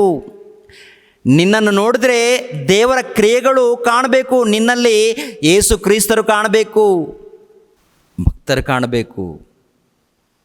ನಮ್ಮಲ್ಲಿ ವೇಷಧಾರಣೆ, ನಮ್ಮಲ್ಲಿ ಮೋಸ, ನಮ್ಮಲ್ಲಿ ಕಪಟ ಇರಕೂಡ್ದು. ಅದು ದೇವರು ಸಹಿಸೋದಿಲ್ಲ. ಮೊದಲನೇದಾಗಿ ಇಸ್ರಾಯೇಲ್ ಜನಾಂಗದವರಲ್ಲಿ ವೇಷಧಾರಣೆ ಇರುವುದರಿಂದ, ಕಪಟ ಇರುವುದರಿಂದ, ದ್ರೋಹ ಮಾಡಿರುವುದರಿಂದ ಅವರನ್ನು ಕಸ್ದೀಯರ ಸೈನ್ಯಕ್ಕೆ ಒಪ್ಪಿಸಿಕೊಟ್ಟಿದ್ದಾರೆ. ಬಾರಸನೆ ಮಗನೇ, ಬಾ ಮಗನೇ, ನೆಬೂಕದ್ನೆಚ್ಚರ್ ಬಾರು, ಏನು ಉಡಾಚ್ಕೊಂಡು ಹೋಗೋ. ದೇವರೇ ಕೊಟ್ಟಿದ್ದಾನೆ. ಪ್ರಿಯರ ದೇವ್ರ ಮಕ್ಕಳಿಗೆ ಏನಂತೀರ ನೀವು? ರೋದನೆ. ಅಂಥ ಗೋಳಾಟ ನೂತನ ಸೃಷ್ಟಿಯಲ್ಲಿ ಇರೋದಿಲ್ಲ ಅಂತ ಹೇಳಿದ್ದಾನೆ. ನೂತನ ಸೃಷ್ಟಿ ಯಾವುದಕ್ಕೋಸ್ಕರ ಗೋಳಾಟ ಅವ್ರ ಮಧ್ಯದಲ್ಲಿ? ದೇವರ ಮಂದಿರ ಹಾಳಾಯಿತು ಎಂದು, ಯೆರೂಸಲೇಮ್ ಪಟ್ಟಣದಲ್ಲಿರುವಂಥ ಆಸ್ತಿ ಪಾಸ್ತಿ ನಷ್ಟವಾಯಿತು ಎಂದು, ನಮ್ಮನ್ನು ಕೊಂದು ಹಾಕಿದರು ಎಂದು, ದೋಚ್ಕೊಂಡ್ರು ಎಂದು. ಇಂಥ ಗೋಳಾಟ ನೂತನ ಸೃಷ್ಟಿಯಲ್ಲಿ ಇರೋದಿಲ್ಲ. ನೂತನ ಸೃಷ್ಟಿಯಲ್ಲಿ ಏನಿರುತ್ತೆ? ಮತ್ತೆ ನೂತನ ಸೃಷ್ಟಿಯಲ್ಲಿ ಏನಿರುತ್ತೆ? ಭೌತಿಕವಾದಂಥ ಮಂದಿರ ಇಲ್ಲ. ಭೌತಿಕವಾದಂಥ ಮಂದಿರ ಬಗ್ಗೆ ಹೇಳಿಲ್ಲ. ನೀವೇ ನನ್ನ ಮಂದಿರ ಅಂತ ಹೇಳಿದ್ದಾನೆ, ಹೌದಲ್ವಾ? ಯೆರೂಸಲೇಮ್ ಪಟ್ಟಣದಲ್ಲಿ ಇದ್ದಂಥ ಮಂದಿರ ಕಟ್ಟಿ ಅಂತ ದೇವರು ಹೇಳಿಲ್ಲ. ಸಮಾಜ ಮಂದಿರಗಳಿದೆ, ಚರ್ಚ್ಗಳಿದೆ, ನಾವೆಲ್ಲರೂ ಕೂಡೋದಕ್ಕೆ. ಆದರೆ ದೇವರು ಇಷ್ಟಪಡುವಂಥ ಮಂದಿರ ಯಾವುದಂತೂ ನೋಡುವಾಗ ನೀನೇ ದೇವರಿಗೆ ಮಂದಿರ. ಅಪೊಸ್ತಲನಾಗಿರುವಂಥ ಪೌಲನು ಕೊರಿಂಥದವರಿಗೆ ಬರೆದ 2ನೇ ಪತ್ರಿಕೆ 6ನೇ ಅಧ್ಯಾಯ. ಅಪೊಸ್ತಲನಾಗಿರುವಂಥ ಪೌಲನು ಕೊರಿಂಥದವರಿಗೆ ಬರೆದ ಪತ್ರಿಕೆ ಎರಡನೇ ಪತ್ರಿಕೆ 6ನೇ ಅಧ್ಯಾಯ 16ನೇ ವಚನ, ಇಲ್ಲಾಂದರೆ 16ನೇ ವಚನದಿಂದ ನೋಡೋಣ. ದೇವರ ಮಂದಿರಕ್ಕೂ ವಿಗ್ರಹಗಳಿಗೂ ಒಪ್ಪಿಗೆ ಏನು? ನಾವು ಜೀವ ಸ್ವರೂಪನಾದ ದೇವರ ಮಂದಿರಗಳಾಗಿದ್ದೇವಲ್ಲ. ನಾವು ಜೀವ ಸ್ವರೂಪನಾದಂಥ ದೇವರಿಗೆ ಮಂದಿರವಾಗಿದ್ದೇವೆ. ಮೊದಲನೇ ಕೊರಿಂಥದವರಿಗೆ ಬರೆದ ಪತ್ರಿಕೆ 3ನೇ ಅಧ್ಯಾಯ 16ನೇ ವಚನವನ್ನು ನೋಡಿ. ಮೊದಲನೇ ಕೊರಿಂಥದವರಿಗೆ ಬರೆದ ಪತ್ರಿಕೆ 3ನೇ ಅಧ್ಯಾಯ 16ನೇ ವಚನ. ನೀವು ದೇವರ ಆಲಯವಾಗಿದ್ದೀರೆಂದು ದೇವರ ಆತ್ಮನು ನಿಮ್ಮಲ್ಲಿ ವಾಸ ಮಾಡುತ್ತಾನೆಂಬುದು ನಿಮಗೆ ತಿಳಿಯದು. ಯಾವನಾದರೂ ದೇವರ ಆಲಯವನ್ನು ಕೆಡಿಸಿದರೆ ದೇವರು ಅವನನ್ನು ಕೆಡಿಸುವನು. ಅಂದರೆ ದೇವರ ಆಲಯ ಯಾವುದಂತ ನೋಡುವಾಗ ನಾವೇ, ದೇವರ ಮಕ್ಕಳಾಗಿರುವಂಥ ನಾವೆಲ್ಲರೂ ಸೇರಿದರೆ ದೇವರ ಆಲಯ. ದೇವರ ಆಲಯ ಭೌತಿಕವಾದಂಥ ಆಲಯವನ್ನು ಒಂದು ಕಾಲದಲ್ಲಿ ಇಸ್ರಾಯೇಲರ ಮಧ್ಯದಲ್ಲಿತ್ತು, ಅದು ಅವರ ಕಾಲದಲ್ಲಿ ಮುಗಿದು ಹೋಗುತ್ತೆ. ಹೊಸ ಒಡಂಬಡಿಕೆ ಬಂದ ನಂತರ ನಾವು ಕಟ್ಟಿರುವಂಥ ಈ ಮಂದಿರ, ನಾವು ಕಟ್ಟಿರುವಂಥ ಇದಿದೆ ಅಲ್ವಾ, ಇದು ದೇವರ ಮಕ್ಕಳಾಗಿರುವಂಥ ನಾವು ಕೂಡೋದಕ್ಕೆ ಮಾತ್ರ, ನಾವು ಬಂದು ಆರಾಧನೆ ಮಾಡಿ ದೇವರ ಜ್ಞಾನವನ್ನು ತಿಳ್ಕೊಳ್ಳೋದಕ್ಕೆ ಇದು. ಅಷ್ಟೇ ಆಗಲಿ, ಇದು ದೇವರ ಮಂದಿರವಲ್ಲ. ದೇವರ ಮಂದಿರ ನೀನೇ, ದೇವರ ಮಂದಿರ ನಾವೇ, ದೇವರ ಮಂದಿರ ಸಭೆ, ದೇವರ ಮಂದಿರವೇ ಕ್ರೈಸ್ತನ ಸಭೆ. ಕ್ರೈಸ್ತನ ಸಭೆ, ಈ ಕ್ರಿಸ್ತನ ಸಭೆಯಲ್ಲಿ ಸೇರಿಸಿರುವಂಥ ದೇವರ ಮಂದಿರದಲ್ಲಿ ಇದ್ದಂಥ ಮಕ್ಕಳು ಏನು ಮಾಡ್ತಾರೆ, ಯಾವ ರೀತಿ ಹೋರಾಡ್ತಾರೆ ಅಂತ ನೋಡುವಾಗ, ದೇವರ ಮಂದಿರವನ್ನು ಅಭಿವೃದ್ಧಿ ಮಾಡೋದಕ್ಕೆ, ದೇವರ ರಾಜ್ಯವನ್ನು ಕಟ್ಟೋದಕ್ಕೆ, ದೇವರ ನೂತನ ಸೃಷ್ಟಿಯನ್ನು ಅಭಿವೃದ್ಧಿ ಮಾಡೋದಕ್ಕೆ ಪ್ರತಿಯೊಬ್ಬರು ಪ್ರಯಾಸ ಪಡ್ತಾರೆ. ಪ್ರತಿಯೊಬ್ಬರು ಪ್ರಯಾಸ ಯಾವ ರೀತಿ ಪ್ರಯಾಸ ಪಡ್ತಾರೆ ಅವರು? ಅಪೊಸ್ತಲರ ಕೃತ್ಯಗಳು 2ನೇ ಅಧ್ಯಾಯ, ಅಪೊಸ್ತಲರ ಕೃತ್ಯಗಳು 2ನೇ ಅಧ್ಯಾಯ 41ನೇ ವಚನದಿಂದ ನೋಡೋಣ. 41ನೇ ವಚನದಿಂದ, ಅವನ ಮಾತಿಗೆ ಒಪ್ಪಿದವರು ದೀಕ್ಷಾಸ್ನಾನ ಮಾಡಿಸಿಕೊಂಡವರು. ಆ ದಿವಸ ಸುಮಾರು 3,000 ಜನರು ಅವರಲ್ಲಿ ಸೇರಿದರು. ಅವರು ಅಪೊಸ್ತಲರ ಬೋಧನೆಯನ್ನು ಕೇಳುವುದರಲ್ಲಿಯೂ ಸಹೋದರರ ಅನ್ಯೋನ್ಯತೆಯಲ್ಲಿಯೂ ರೊಟ್ಟಿ ಮುರಿಯುವುದರಲ್ಲಿಯೂ ಪ್ರಾರ್ಥನೆಗಳಲ್ಲಿಯೂ ನಿರತರಾಗಿದ್ದರು. ಎಲ್ಲರಿಗೆ ಭಯ ಉಂಟಾಯಿತು. ಇದಲ್ಲದೆ ಅನೇಕ ಅದ್ಭುತಗಳು ಸೂಚಕ ಕ್ರಿಯೆಗಳು ಅಪೊಸ್ತಲರ ಕೈಯಿಂದ ನಡೆದವು. ನಂಬಿದವರೆಲ್ಲರೂ ಒಗ್ಗಟ್ಟಾಗಿದ್ದು ತಮ್ಮದೆಲ್ಲವನ್ನು ಹುದುವಾಗಿ ಅನುಭೋಗಿಸುತ್ತಾ ತಮ್ಮ ತಮ್ಮ ಚರಸ್ಥಿರ ಸೊತ್ತುಗಳನ್ನು ಮಾರಿ ಬಂದ ಹಣವನ್ನು ಅವರವರ ಅಗತ್ಯವಿದ್ದ ಹಾಗೆ ಹಂಚುತ್ತಾ ಇದ್ದರು. ಅವರು ದಿನಾಲು ಏಕ ಮನಸ್ಸಿನಿಂದ ದೇವಾಲಯದಲ್ಲಿ ಕೂಡುತ್ತಾ ಮನೆ ಮನೆಗಳಲ್ಲಿ ರೊಟ್ಟಿ ಮುರಿಯುತ್ತಾ ಉಲ್ಲಾಸದಿಂದಲೂ ಸರಳ ಹೃದಯದಿಂದಲೂ ಊಟ ಮಾಡುತ್ತಿದ್ದರು. ಅಂದರೆ ಅವರು ಸಂಪಾದನೆ ಮಾಡಿರುವಂಥ ಎಲ್ಲ ಹಣ ಆಗಿರ್ಬೋದು, ಏನೇ ಆಗಿರ್ಬೋದು, ತಂದು ಏನ್ರಿ ದೇವರ ಸಭೆಗೆ ಒಪ್ಪಿಸ್ತಾ ಇದ್ದಾರಂತೆ. ಯಾಕೆ ಅಂತ ನೋಡುವಾಗ, ಯಾಕೆ ದೇವರ ರಾಜ್ಯವನ್ನು ಅಭಿವೃದ್ಧಿ ಮಾಡೋಣ, ದೇವರ ರಾಜ್ಯವನ್ನು ಅಭಿವೃದ್ಧಿ ಮಾಡೋಣ, ದೇವರ ಮಂದಿರವನ್ನು ಅಭಿವೃದ್ಧಿ ಮಾಡೋಣ ಅಂತ ಹೇಳಿ ಏನ್ರಿ ತಮ್ಮದಲ್ಲಿ ಇರುವಂಥ ಆಸ್ತಿ ಪಾಸ್ತಿ ಏನೇನಿವೆಯಲ್ಲ ಕೊಟ್ಟು ಅಭಿವೃದ್ಧಿ ಮಾಡಿದಾರಂತೆ. ಅಂದರೆ ಅವರು ಆಸ್ತಿಗೋಸ್ಕರ ತವಕಪಟ್ಟಿಲ್ಲ, ಸಂಪಾದನೆಗೋಸ್ಕರ ತವಕಪಟ್ಟಿಲ್ಲ ಏನ್ರಿ, ದೇವರ ಸಭೆಯನ್ನು ಅಭಿವೃದ್ಧಿ ಮಾಡೋದಕ್ಕೆ ಪ್ರಯಾಸ ಪಟ್ಟಿದ್ದಾರೆ. ಪ್ರಿಯರಾದ ದೇವರ ಮಕ್ಕಳಿರ, ಪ್ರಯಾಸ ಪಟ್ಟಿದ್ದಾರೆ. ಅದೇ ಪ್ರಕಾರ ಅಪೊಸ್ತಲರ ಕೃತ್ಯಗಳು 4ನೇ ಅಧ್ಯಾಯ 32ನೇ ವಚನದಲ್ಲಿ ಕೂಡ ನೋಡುವಾಗ, ಪ್ರಿಯರಾದ ದೇವರ ಮಕ್ಕಳಿರ, ಅಲ್ಲಿ ಕೂಡ ಒಂದು ಮಾತಿದೆ, ಎಷ್ಟು ಚೆನ್ನಾಗಿರುತ್ತೆ ನೋಡಿ ಒಂದ್ಸರಿ. ನಂಬಿದ ಮಂಡಳಿಯವರ ಹೃದಯವು ಪ್ರಾಣವು ಒಂದೇ ಆಗಿತ್ತು. ಇದಲ್ಲದೆ ಒಬ್ಬನಾದರೂ ತನಗಿದ್ದ ಆಸ್ತಿಯಲ್ಲಿ ಯಾವುದೊಂದನ್ನು ಸ್ವಂತವಾದದ್ದೆಂದು ಹೇಳಲಿಲ್ಲ. ಎಲ್ಲವೂ ಅವರಿಗೆ ಹುದುವಾಗಿತ್ತು. ಮತ್ತು ಕರ್ತನಾದ ಯೇಸು ಜೀವಂತನಾಗಿ ಎದ್ದು ಬಂದನೆಂಬುದಕ್ಕೆ ಅಪೊಸ್ತಲರು ಬಹು ಬಲವಾಗಿ ಸಾಕ್ಷಿ ಹೇಳುತ್ತಿದ್ದರು. ಬಹಳ ದಯವು ಅವರೆಲ್ಲರ ಮೇಲೆ ಇತ್ತು. ಒಟ್ಟಿನಲ್ಲಿ ಅವರ ಮಧ್ಯದಲ್ಲಿ ಕೊರತೆ ಪಡೋರು ಯಾರಿಲ್ಲ. ಆಸ್ತಿ ಇದೆ, ಏನಿದ್ರು ಕೂಡ ಒಟ್ಟಿನಲ್ಲಿ ದೇವರ ಸೇವೆಗೋಸ್ಕರ ಅಭಿವೃದ್ಧಿ ಮಾಡೋಣ, ದೇವರ ರಾಜ್ಯವನ್ನು ಅಭಿವೃದ್ಧಿ ಮಾಡೋಣ ಅಂತ ಹೇಳಿ ಪ್ರಯಾಸ ಪಡ್ತಾ ಇದ್ದಾರೆ. ಅವರೆಲ್ಲರೂ ಕೂಡ ಪ್ರಯಾಸ ಪಡುವಂಥದ್ದು. ಅಂದರೆ ಈ ಪ್ರಯಾಸದಲ್ಲಿ ಆಸ್ತಿ ಹೋಗಿದೆ ಎಂದು ಗೋಳಾಟ ಇಲ್ಲ ಅವ್ರ ಮಧ್ಯದಲ್ಲಿ. ಆಸ್ತಿ ಏನಿದೆ ಅವ್ರದ್ದು ಎಲ್ಲ ದೇವರಿಗೋಸ್ಕರ ಸಂಪೂರ್ಣವಾಗಿ ಬಳಸ್ತಾ ಇದ್ದಾರೆ.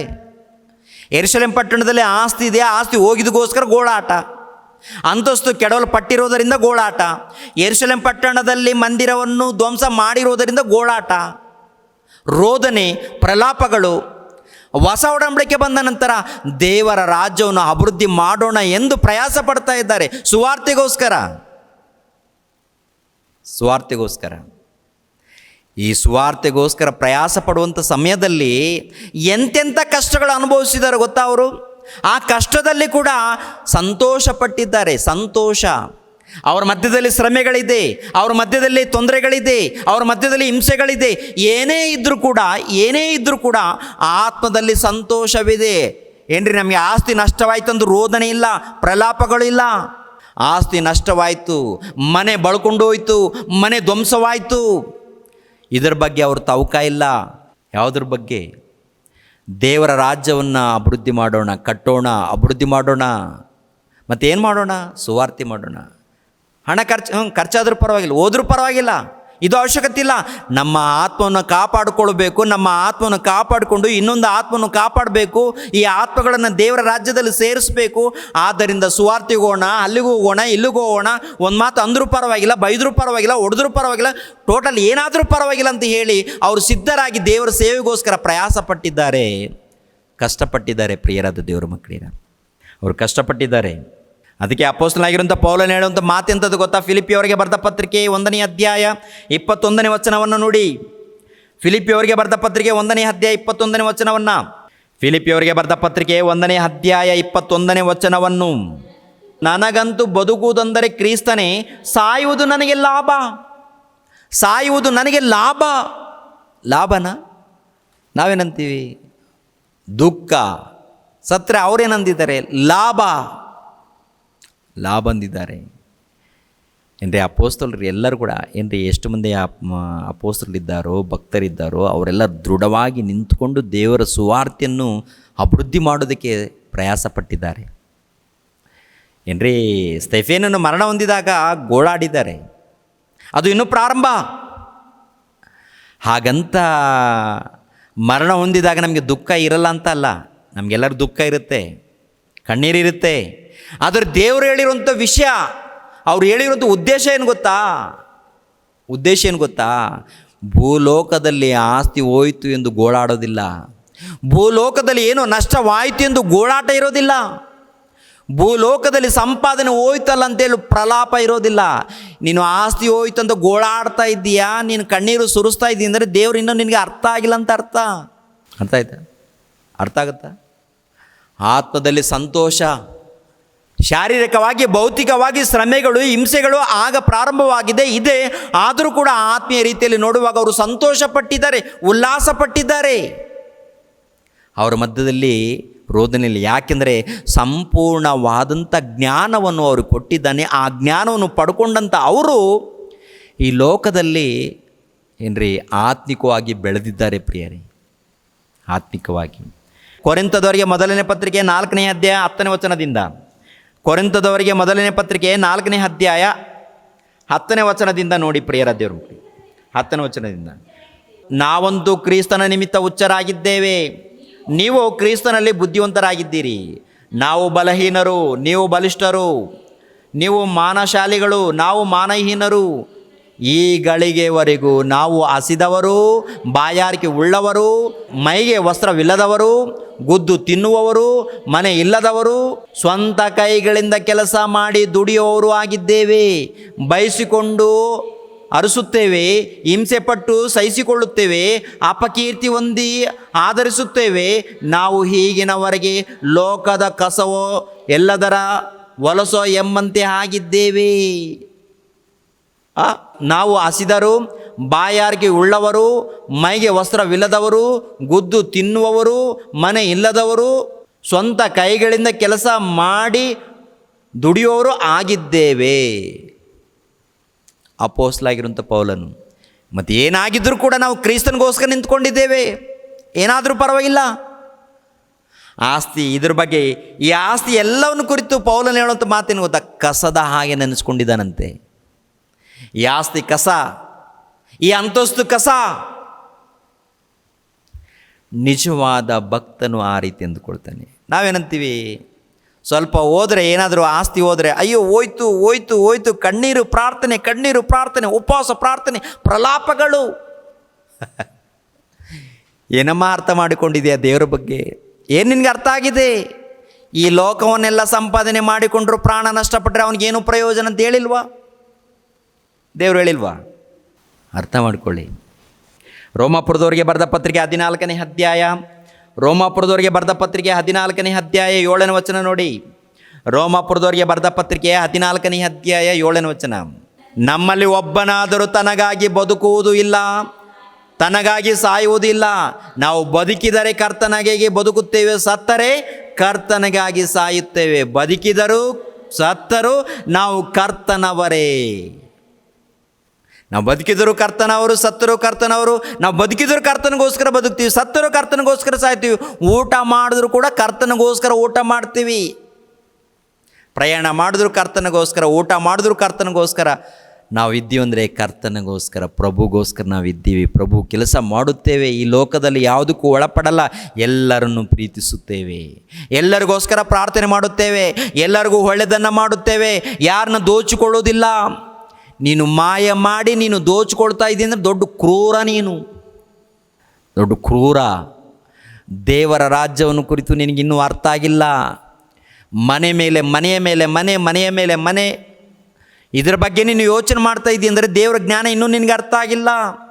ಸಂಪಾದನೆ ಮೇಲೆ ಸಂಪಾದನೆ, ಸಂಪಾದನೆ ಮೇಲೆ ಸಂಪಾದನೆ ಕೂಡಿಟ್ಕೊಳ್ತಾ ಇದ್ದೀಯ ಅಂದರೆ ದೇವ್ರ ಬಗ್ಗೆ ನಿನಗೂ ಅರ್ಥ ಆಗಿಲ್ಲ. ಆ ನಿತ್ಯ ಲೋಕದ ಬಗ್ಗೆ ಅರ್ಥ ಆಗಿಲ್ಲ. ಕ್ರಿಸ್ತನ ರಾಜ್ಯದಲ್ಲಿ ನಿಜವಾದ ಭಕ್ತನೇನು ಮಾಡ್ತಾನೆ ಗೊತ್ತಾ? ಯಾವಾಗಲೂ ದೇವರ ಸೇವೆಯಲ್ಲಿ, ದೇವರ ಧ್ಯಾನದಲ್ಲಿ ಇರ್ತಾನೆ. ಆ ಮನುಷ್ಯನ ಮಧ್ಯದಲ್ಲಿ ಯಾವಾಗಲೂ ಸಂತೋಷ ಇರುತ್ತೆ. ದುಃಖ ಏನೇ ಇದ್ರೂ ಪರವಾಗಿಲ್ಲ, ರೋಗ ಇದ್ದರೂ ಅವನು ಸಂತೋಷವಾಗಿ, ಹೃದಯದಲ್ಲಿ ಸಂತೋಷ. ಮುಖದಲ್ಲಿ ಬಾಡಿ ಹೋಗಿರ್ಬೋದು, ಮುಖ ಕಳೆ ಹೋಗಿರ್ಬೋದು, ಆದರೆ ಹೃದಯದಲ್ಲಿ ಆನಂದ ಪಡ್ತಾ ಇರ್ತಾನೆ ಆ ಮನುಷ್ಯ. ಹೃದಯದಲ್ಲಿ ಸಂತೋಷ ಪಡ್ತಾ ಇರ್ತಾನೆ ಆ ಮನುಷ್ಯ. ಒಬ್ಬ ಮನುಷ್ಯನಿಗೆ ಅನ್ಯಾಯವಾದರೆ ಸಹಿಸ್ಕೊಳ್ಳಲ್ಲ, ಒಬ್ಬ ಮನುಷ್ಯನಿಗೆ ಮೋಸ ನಡೆದರೆ ಸಹಿಸ್ಕೊಳ್ಳಲ್ಲ ನಿಜವಾದ ಭಕ್ತನು. ನಿಜವಾದ ಭಕ್ತನು. ನೀನು ಹೊಟ್ಟೆ ತುಂಬ ಊಟ ಮಾಡಿ ನಿನಗೋಸ್ಕರ ನೀನು ಚಿಂತೆ ಮಾಡ್ತಾ ಇದ್ದೀಯಂದರೆ, ನಿನಗೋಸ್ಕರ ನೀನು ಹಾರಾಟ ಪಡ್ತಾ ಇದ್ದೆ ಅಂದರೆ ದೇವರ ರಾಜ್ಯವನ್ನು ಕುರಿತು ಇನ್ನೂ ನಿನಗೆ ಅರ್ಥ ಆಗಿಲ್ಲ. ಹೊಸ ಸೃಷ್ಟಿಯನ್ನು ಕುರಿತು ಇನ್ನೂ ನಿನಗೆ ಅರ್ಥ ಆಗಿಲ್ಲ.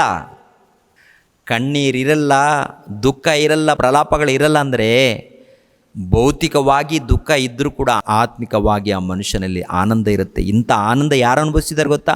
ಅಪೋಸ್ತಲರು ಅನುಭವಿಸಿದ್ದಾರೆ. ಏನ್ರಿ, ಅಪೋಸ್ತಲರು ಒಡೆದು ಜೈಲಲ್ಲಿ ಹಾಕಿದ್ದಾರೆ, ಅಲ್ಲಿ ಹೋಗಿ ಪ್ರಾರ್ಥನೆಗಳು, ದೇವರನ್ನು ಕೊಂಡಾಟ. ಏನ್ರಿ, ಒದಿಸ್ಕೊಂಡು ಹೋದ ನಂತರ ಸರಿಯಲ್ಲಿ ಇದ್ದ ನಂತರ ಅಲ್ಲಿ ಕೂಡ ಪ್ರಾರ್ಥನೆಗಳ. ನಾವೇನು ಮಾಡ್ತೀವಿ? ಒದಿಸ್ಕೊಂಡ ನಂತರ ಅಯ್ಯೋ ಒದ್ದ ಕಂಪ್ಲೇಂಟ್ ಕೊಡೋಣ, ಅಲ್ಲಿಗೆ ಹೋಗೋಣ, ಎಲ್ಲಿಗೆ ಹೋಗೋಣ, ಅವನು ಬೈದ ಒಂದು ಮಾತಿಗೆ 100 ಮಾತುಗಳು ಟಕ ಟಕ ಟಕ ಅಂತ ಬಿಡ್ತಾ ಇರ್ತೀವಿ ರೀಲ್ಗಳನ್ನು. ಅವನಂತವನು ಇಂಥವನು ದರಿದ್ರನು ಅಂತ. ಇನ್ನೆಲ್ಲಿ ನಮ್ಮ ಹೃದಯದಲ್ಲಿ ದೇವರಿದ್ದಾರೆಪ್ಪ? ಅಮ್ಮ, ದೇವರಿದ್ದಾನಮ್ಮ? ದೇವರಿದ್ದಾರಾ? ದೇವರಿದ್ದರೆ ಏನೇ ಹೋದರೂ ಪರವಾಗಿಲ್ಲ, ನೀನು ಸಂತೋಷ ಪಡ್ತೀಯ. ನಿನ್ನ ಹೃದಯದಲ್ಲಿ ಕ್ರಿಸ್ತನಿದ್ದರೆ ಅದ್ಭುತ ನಿನ್ನ ಬದುಕು, ಅದ್ಭುತಾಯ ನಿನ್ನ ಬದುಕು. ನೀನೇ ನೂತನ ಸೃಷ್ಟಿ. ಯೇಸು ಕ್ರಿಸ್ತರಿಗೆ ಜಾಗ ಕೊಟ್ಟರೆ, ಯೇಸು ಕ್ರಿಸ್ತರಿಗೆ ಸ್ಥಾನ ಕೊಟ್ಟರೆ ನೀನು ಅದ್ಭುತವಾದಂಥ ಮನುಷ್ಯನೇ. ನೀನು ಅದ್ರ ಪ್ರಕಾರ ನಡಿಬೇಕು. ನೀನು ಮರಿಯಮ್ಮಳ ಹಾಗೆ, ರೂತಳ ಹಾಗೆ, ಅನೇಕ ಮಂದಿ ಭಕ್ತರ ಹಾಗೆ, ಅದೇ ಪ್ರಕಾರ ಸ್ಟೆಫೇನನ ಹಾಗೆ, ಪೇತ್ರನ ಹಾಗೆ, ಅವರ ಹಾಗೆ ನೀವು ಕಾಣ್ತೀರಾ. ಅದರ ಹಾಗೆ ನಾವು ಕಾಣ್ತೀವಿ. ಕ್ರಿಸ್ತನ ಹಾಗೆ ಕಾಣ್ತೀವಿ. ಕ್ರಿಸ್ತನ ಗುಣಗಳು ಇದ್ದರೆ, ವಾಕ್ಯ ಇದ್ದರೆ, ಯಾವಾಗ ನೋಡಿದ್ರು ಮನೆಗೋಸ್ಕರ ಇದ್ರಿಗೋಸ್ಕರ ಚಿಂತೆ ಮಾಡಿದ್ರಿ, ಆ ವಾಕ್ಯ ಎಲ್ಲಿರುತ್ತೆ? ದೇವರ ವಾಕ್ಯ ಇರುತ್ತಾ?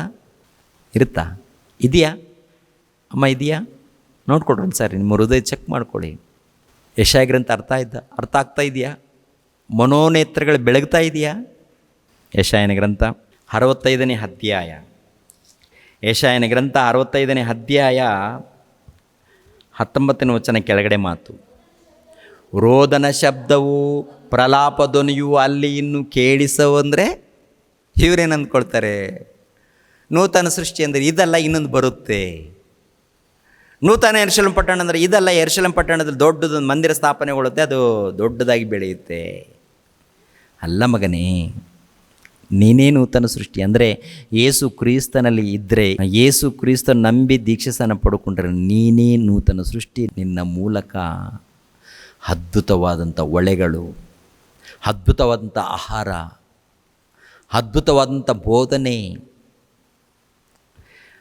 ನಿನ್ನ ಮೂಲಕ ಅನ್ಯಾಯ ಮೋಸ ನಡೆಯಲ್ಲ. ಅದನ್ನು ಕುರಿತು ಹೇಳಿದ್ದಾನೆ. ಇನ್ನು ಉಳಿದಿರುವಂಥ ವಿಷಯವನ್ನು ನಾಳೆ ತಿಳ್ಕೊಳ್ಳೋಣ. ಇನ್ನು ಸಂಪೂರ್ಣ ಮಾಡ್ತೀನಿ, ಸ್ವಲ್ಪ ಟೈಮ್ ಹಿಡಿಯುತ್ತೆ. ದಯಮಾಡಿ ಅರ್ಥ ಮಾಡ್ಕೊಳ್ಳಿ, ಎಲ್ಲರಿಗೂ ತಿಳಿಸಿ, ಎಲ್ಲರಿಗೂ ಸಾರಿ, ಸತ್ಯವನ್ನು ತಿಳ್ಕೊಳ್ಳಿ. ಪ್ರಿಯರ ದೇವ್ರ ಮಕ್ಕಳಿರ, ನಮಗೋಸ್ಕರ ನಮ್ಮ ಸೇವೆ ನಿಮಿತ್ತವಾಗಿ ಎಲ್ಲರೂ ಪ್ರಾರ್ಥಿಸಿರಿ. ಈ ಸತ್ಯವಾದಂಥ ಜ್ಞಾನವನ್ನು ಪ್ರತಿ ಒಬ್ಬರಿಗೆ ತಲುಪಿಸಬೇಕು. ನಾನು ಮಾಡಬೇಕು, ನೀನು ಕೂಡ ಈ ಕೆಲಸದಲ್ಲಿ ಭಾಗಿಯಾಗಬೇಕು. ಜಾಗ್ರತೆ. ತಲೆಬಾಗಿಸಿರಿ, ಪ್ರಾರ್ಥನೆ ಮಾಡಿ ಮುಗಿಸುತ್ತೇನೆ. ನಮ್ಮನ್ನು ಬಹಳವಾಗಿ ಪ್ರೀತಿಸುವಂಥ ತಂದೆಯಾದ ದೇವರೇ, ವಂದನೆಗಳು, ಸ್ತೋತ್ರಗಳು. ಎಷ್ಟು ಅದ್ಭುತವಾದಂಥ ಮಾತುಗಳು ತಂದೆ ಗ್ರಂಥದಲ್ಲಿ ಬರೆಸಿದ್ದೀರಾ. ಇಸ್ರಾಯೇಲ್ಯರ ಮಧ್ಯದಲ್ಲಿ ನಡೆದಿರುವಂಥ ಬೋಧನೆ ತಂದೆಯಾದ ದೇವರೇ, ಅವ್ರಿಗೆ ಮೊದಲನೇದಾಗಿ ಎಚ್ಚರಿಸಿದ್ದೀರಾ. ಸರಿ ಮಾಡಿಕೊಡ್ರಿ ಅಂತ ಹೇಳಿದ್ದೀರಾ. ಅನೇಕ ಸಾರಿ ಹೇಳಿದ್ದೀರಾ. ನೀವು ಎಷ್ಟೋ ಸಾರಿ ನೊಂದುಕೊಂಡಿದ್ದೀರಾ, ದುಃಖಪಟ್ಟಿದ್ದೀರಾ. ಆದರೂ ಜನ ಬದಲಾಗಿಲ್ಲ ತಂದೆ. ಬದಲಾಗದೆ ಇರುವುದರಿಂದ ಅವರನ್ನು ಬೇರೆ ಅರಸರಿಗೆ ಒಪ್ಪಿಸಿ ಅದನ್ನು ಧ್ವಂಸ ಮಾಡಿದ್ದೀರಾ. ಮತ್ತು ಅಲ್ಲಿಂದ ತಂದೆಯಾದ ದೇವರೇ ಮತ್ತೆ ಬರಮಾಡಿಸಿ ಸ್ವಂತ ದೇಶಕ್ಕೆ ಸೇರಿಸಿ ಕ್ರಿಸ್ತನ ಮೂಲಕ ನಡೆಯುವಂಥ ನೂತನ ರಾಜ್ಯವನ್ನು ಕುರಿತು, ನೂತನ ಯೆರೂಸಲೇಮ್ ಪಟ್ಟಣವನ್ನು ಕುರಿತು, ನೂತನ ಸೃಷ್ಟಿಯನ್ನು ಕುರಿತು ಪ್ರವಾದನೆ ಹೇಳಿದ್ದೀರಾ. ಅದು 1ನೇ ಶತಮಾನದಲ್ಲಿ ಸ್ಥಾಪನೆಗೊಂಡಿದೆ. ನಿಮ್ಮ ಮಗನ ರಕ್ತದ ಮೂಲಕ, ನಿಮ್ಮ ಪ್ರಿಯ ಕುಮಾರನ ರಕ್ತದ ಮೂಲಕ ಅದು ಸ್ಥಾಪನೆಗೊಂಡಿದೆ ತಂದೆ. ತಂದೆಯಾದ ದೇವರೇ, ನೂತನ ಸೃಷ್ಟಿಯಲ್ಲಿ ನಿಮ್ಮ ರಾಜ್ಯದಲ್ಲಿ ಪ್ರೀತಿ ಇದೆ, ಸಮಾಧಾನ ಇದೆ, ಸಂತೋಷ ಇದೆ, ನೆಮ್ಮದಿ ಇದೆ, ಆನಂದ ಇದೆ. ಈ ಜ್ಞಾನವನ್ನು ತಿಳ್ಕೊಂಡವನು ನಿಜವಾದ ಭಕ್ತನಾಗ್ತಾನೆ. ನಿಮಗೆ ಒಳಪಟ್ಟವನು ಯಾವಾಗಲೂ ಸಂತೋಷವಾಗಿ ಜೀವಿಸ್ತಾನೆ. ಹೌದು ತಂದೆ, ಆ ಸಂತೋಷ ಅನುಭವಿಸಿದವರಿಗೆ ಮಾತ್ರ ಗೊತ್ತಾಗುತ್ತೆ ತಂದೆ. ಪ್ರತಿ ನಿಮ್ಮ ಮಕ್ಕಳು ತಂದೆ ಈ ಸಂತೋಷವನ್ನು ಅನುಭವಿಸುವಂಥ ಮಕ್ಕಳಾಗುವುದಕ್ಕೆ ಸಹಾಯ ಮಾಡಿ, ಎಲ್ಲರನ್ನು ಬಲಪಡಿಸಿ. ಯೇಸು ಪವಿತ್ರ ನಾಮದಲ್ಲಿ ಕೇಳ್ತಾ ಇದ್ದೀನಪ್ಪ ತಂದೆ, ಆಮೆನ್. ಎಲ್ಲರಿಗೂ ವಂದನೆ ಹೇಳ್ತೀನಿ. ರಕ್ಷಕನಾದ ಯೇಸು ಕ್ರಿಸ್ತರ ನಾಮದಲ್ಲಿ ಆತ್ಮೀಯರೆಲ್ಲರಿಗೂ ಹೃತ್ಪೂರ್ವಕ ವಂದನೆಗಳನ್ನು ತಿಳಿಸ್ತಾ ಇದ್ದೇನೆ. ದೇವರ ಸೇವೆ ನಿಮಿತ್ತವಾಗಿ ಪ್ರಾರ್ಥಿಸಿರಿ ಹಾಗೂ ದೇವರ ಸೇವೆಯಲ್ಲಿ ಭಾಗಿಗಳು ಆಗಿ. ಪ್ರತಿಯೊಬ್ಬನು ತನ್ನ ತನ್ನ ಹೃದಯದಲ್ಲಿ ನಿರ್ಣಯಿಸಿಕೊಂಡ ಪ್ರಕಾರ ಕೊಡಲಿ. ದುಃಖದಿಂದಾಗಲಿ ಬಲಾತ್ಕಾರದಿಂದಾಗಲಿ ಯಾರೂ ಕೊಡಬಾರದು. ಯಾಕೆಂದರೆ ಸಂತೋಷವಾಗಿ ಕೊಡುವವನ ಮೇಲೆ ದೇವರಿಗೆ ಪ್ರೀತಿಯುಂಟು. 2ನೇ ಕೊರಿಂಥದವರಿಗೆ ಬರೆದ ಪತ್ರಿಕೆ 9ನೇ ಅಧ್ಯಾಯ 7ನೇ ವಚನ.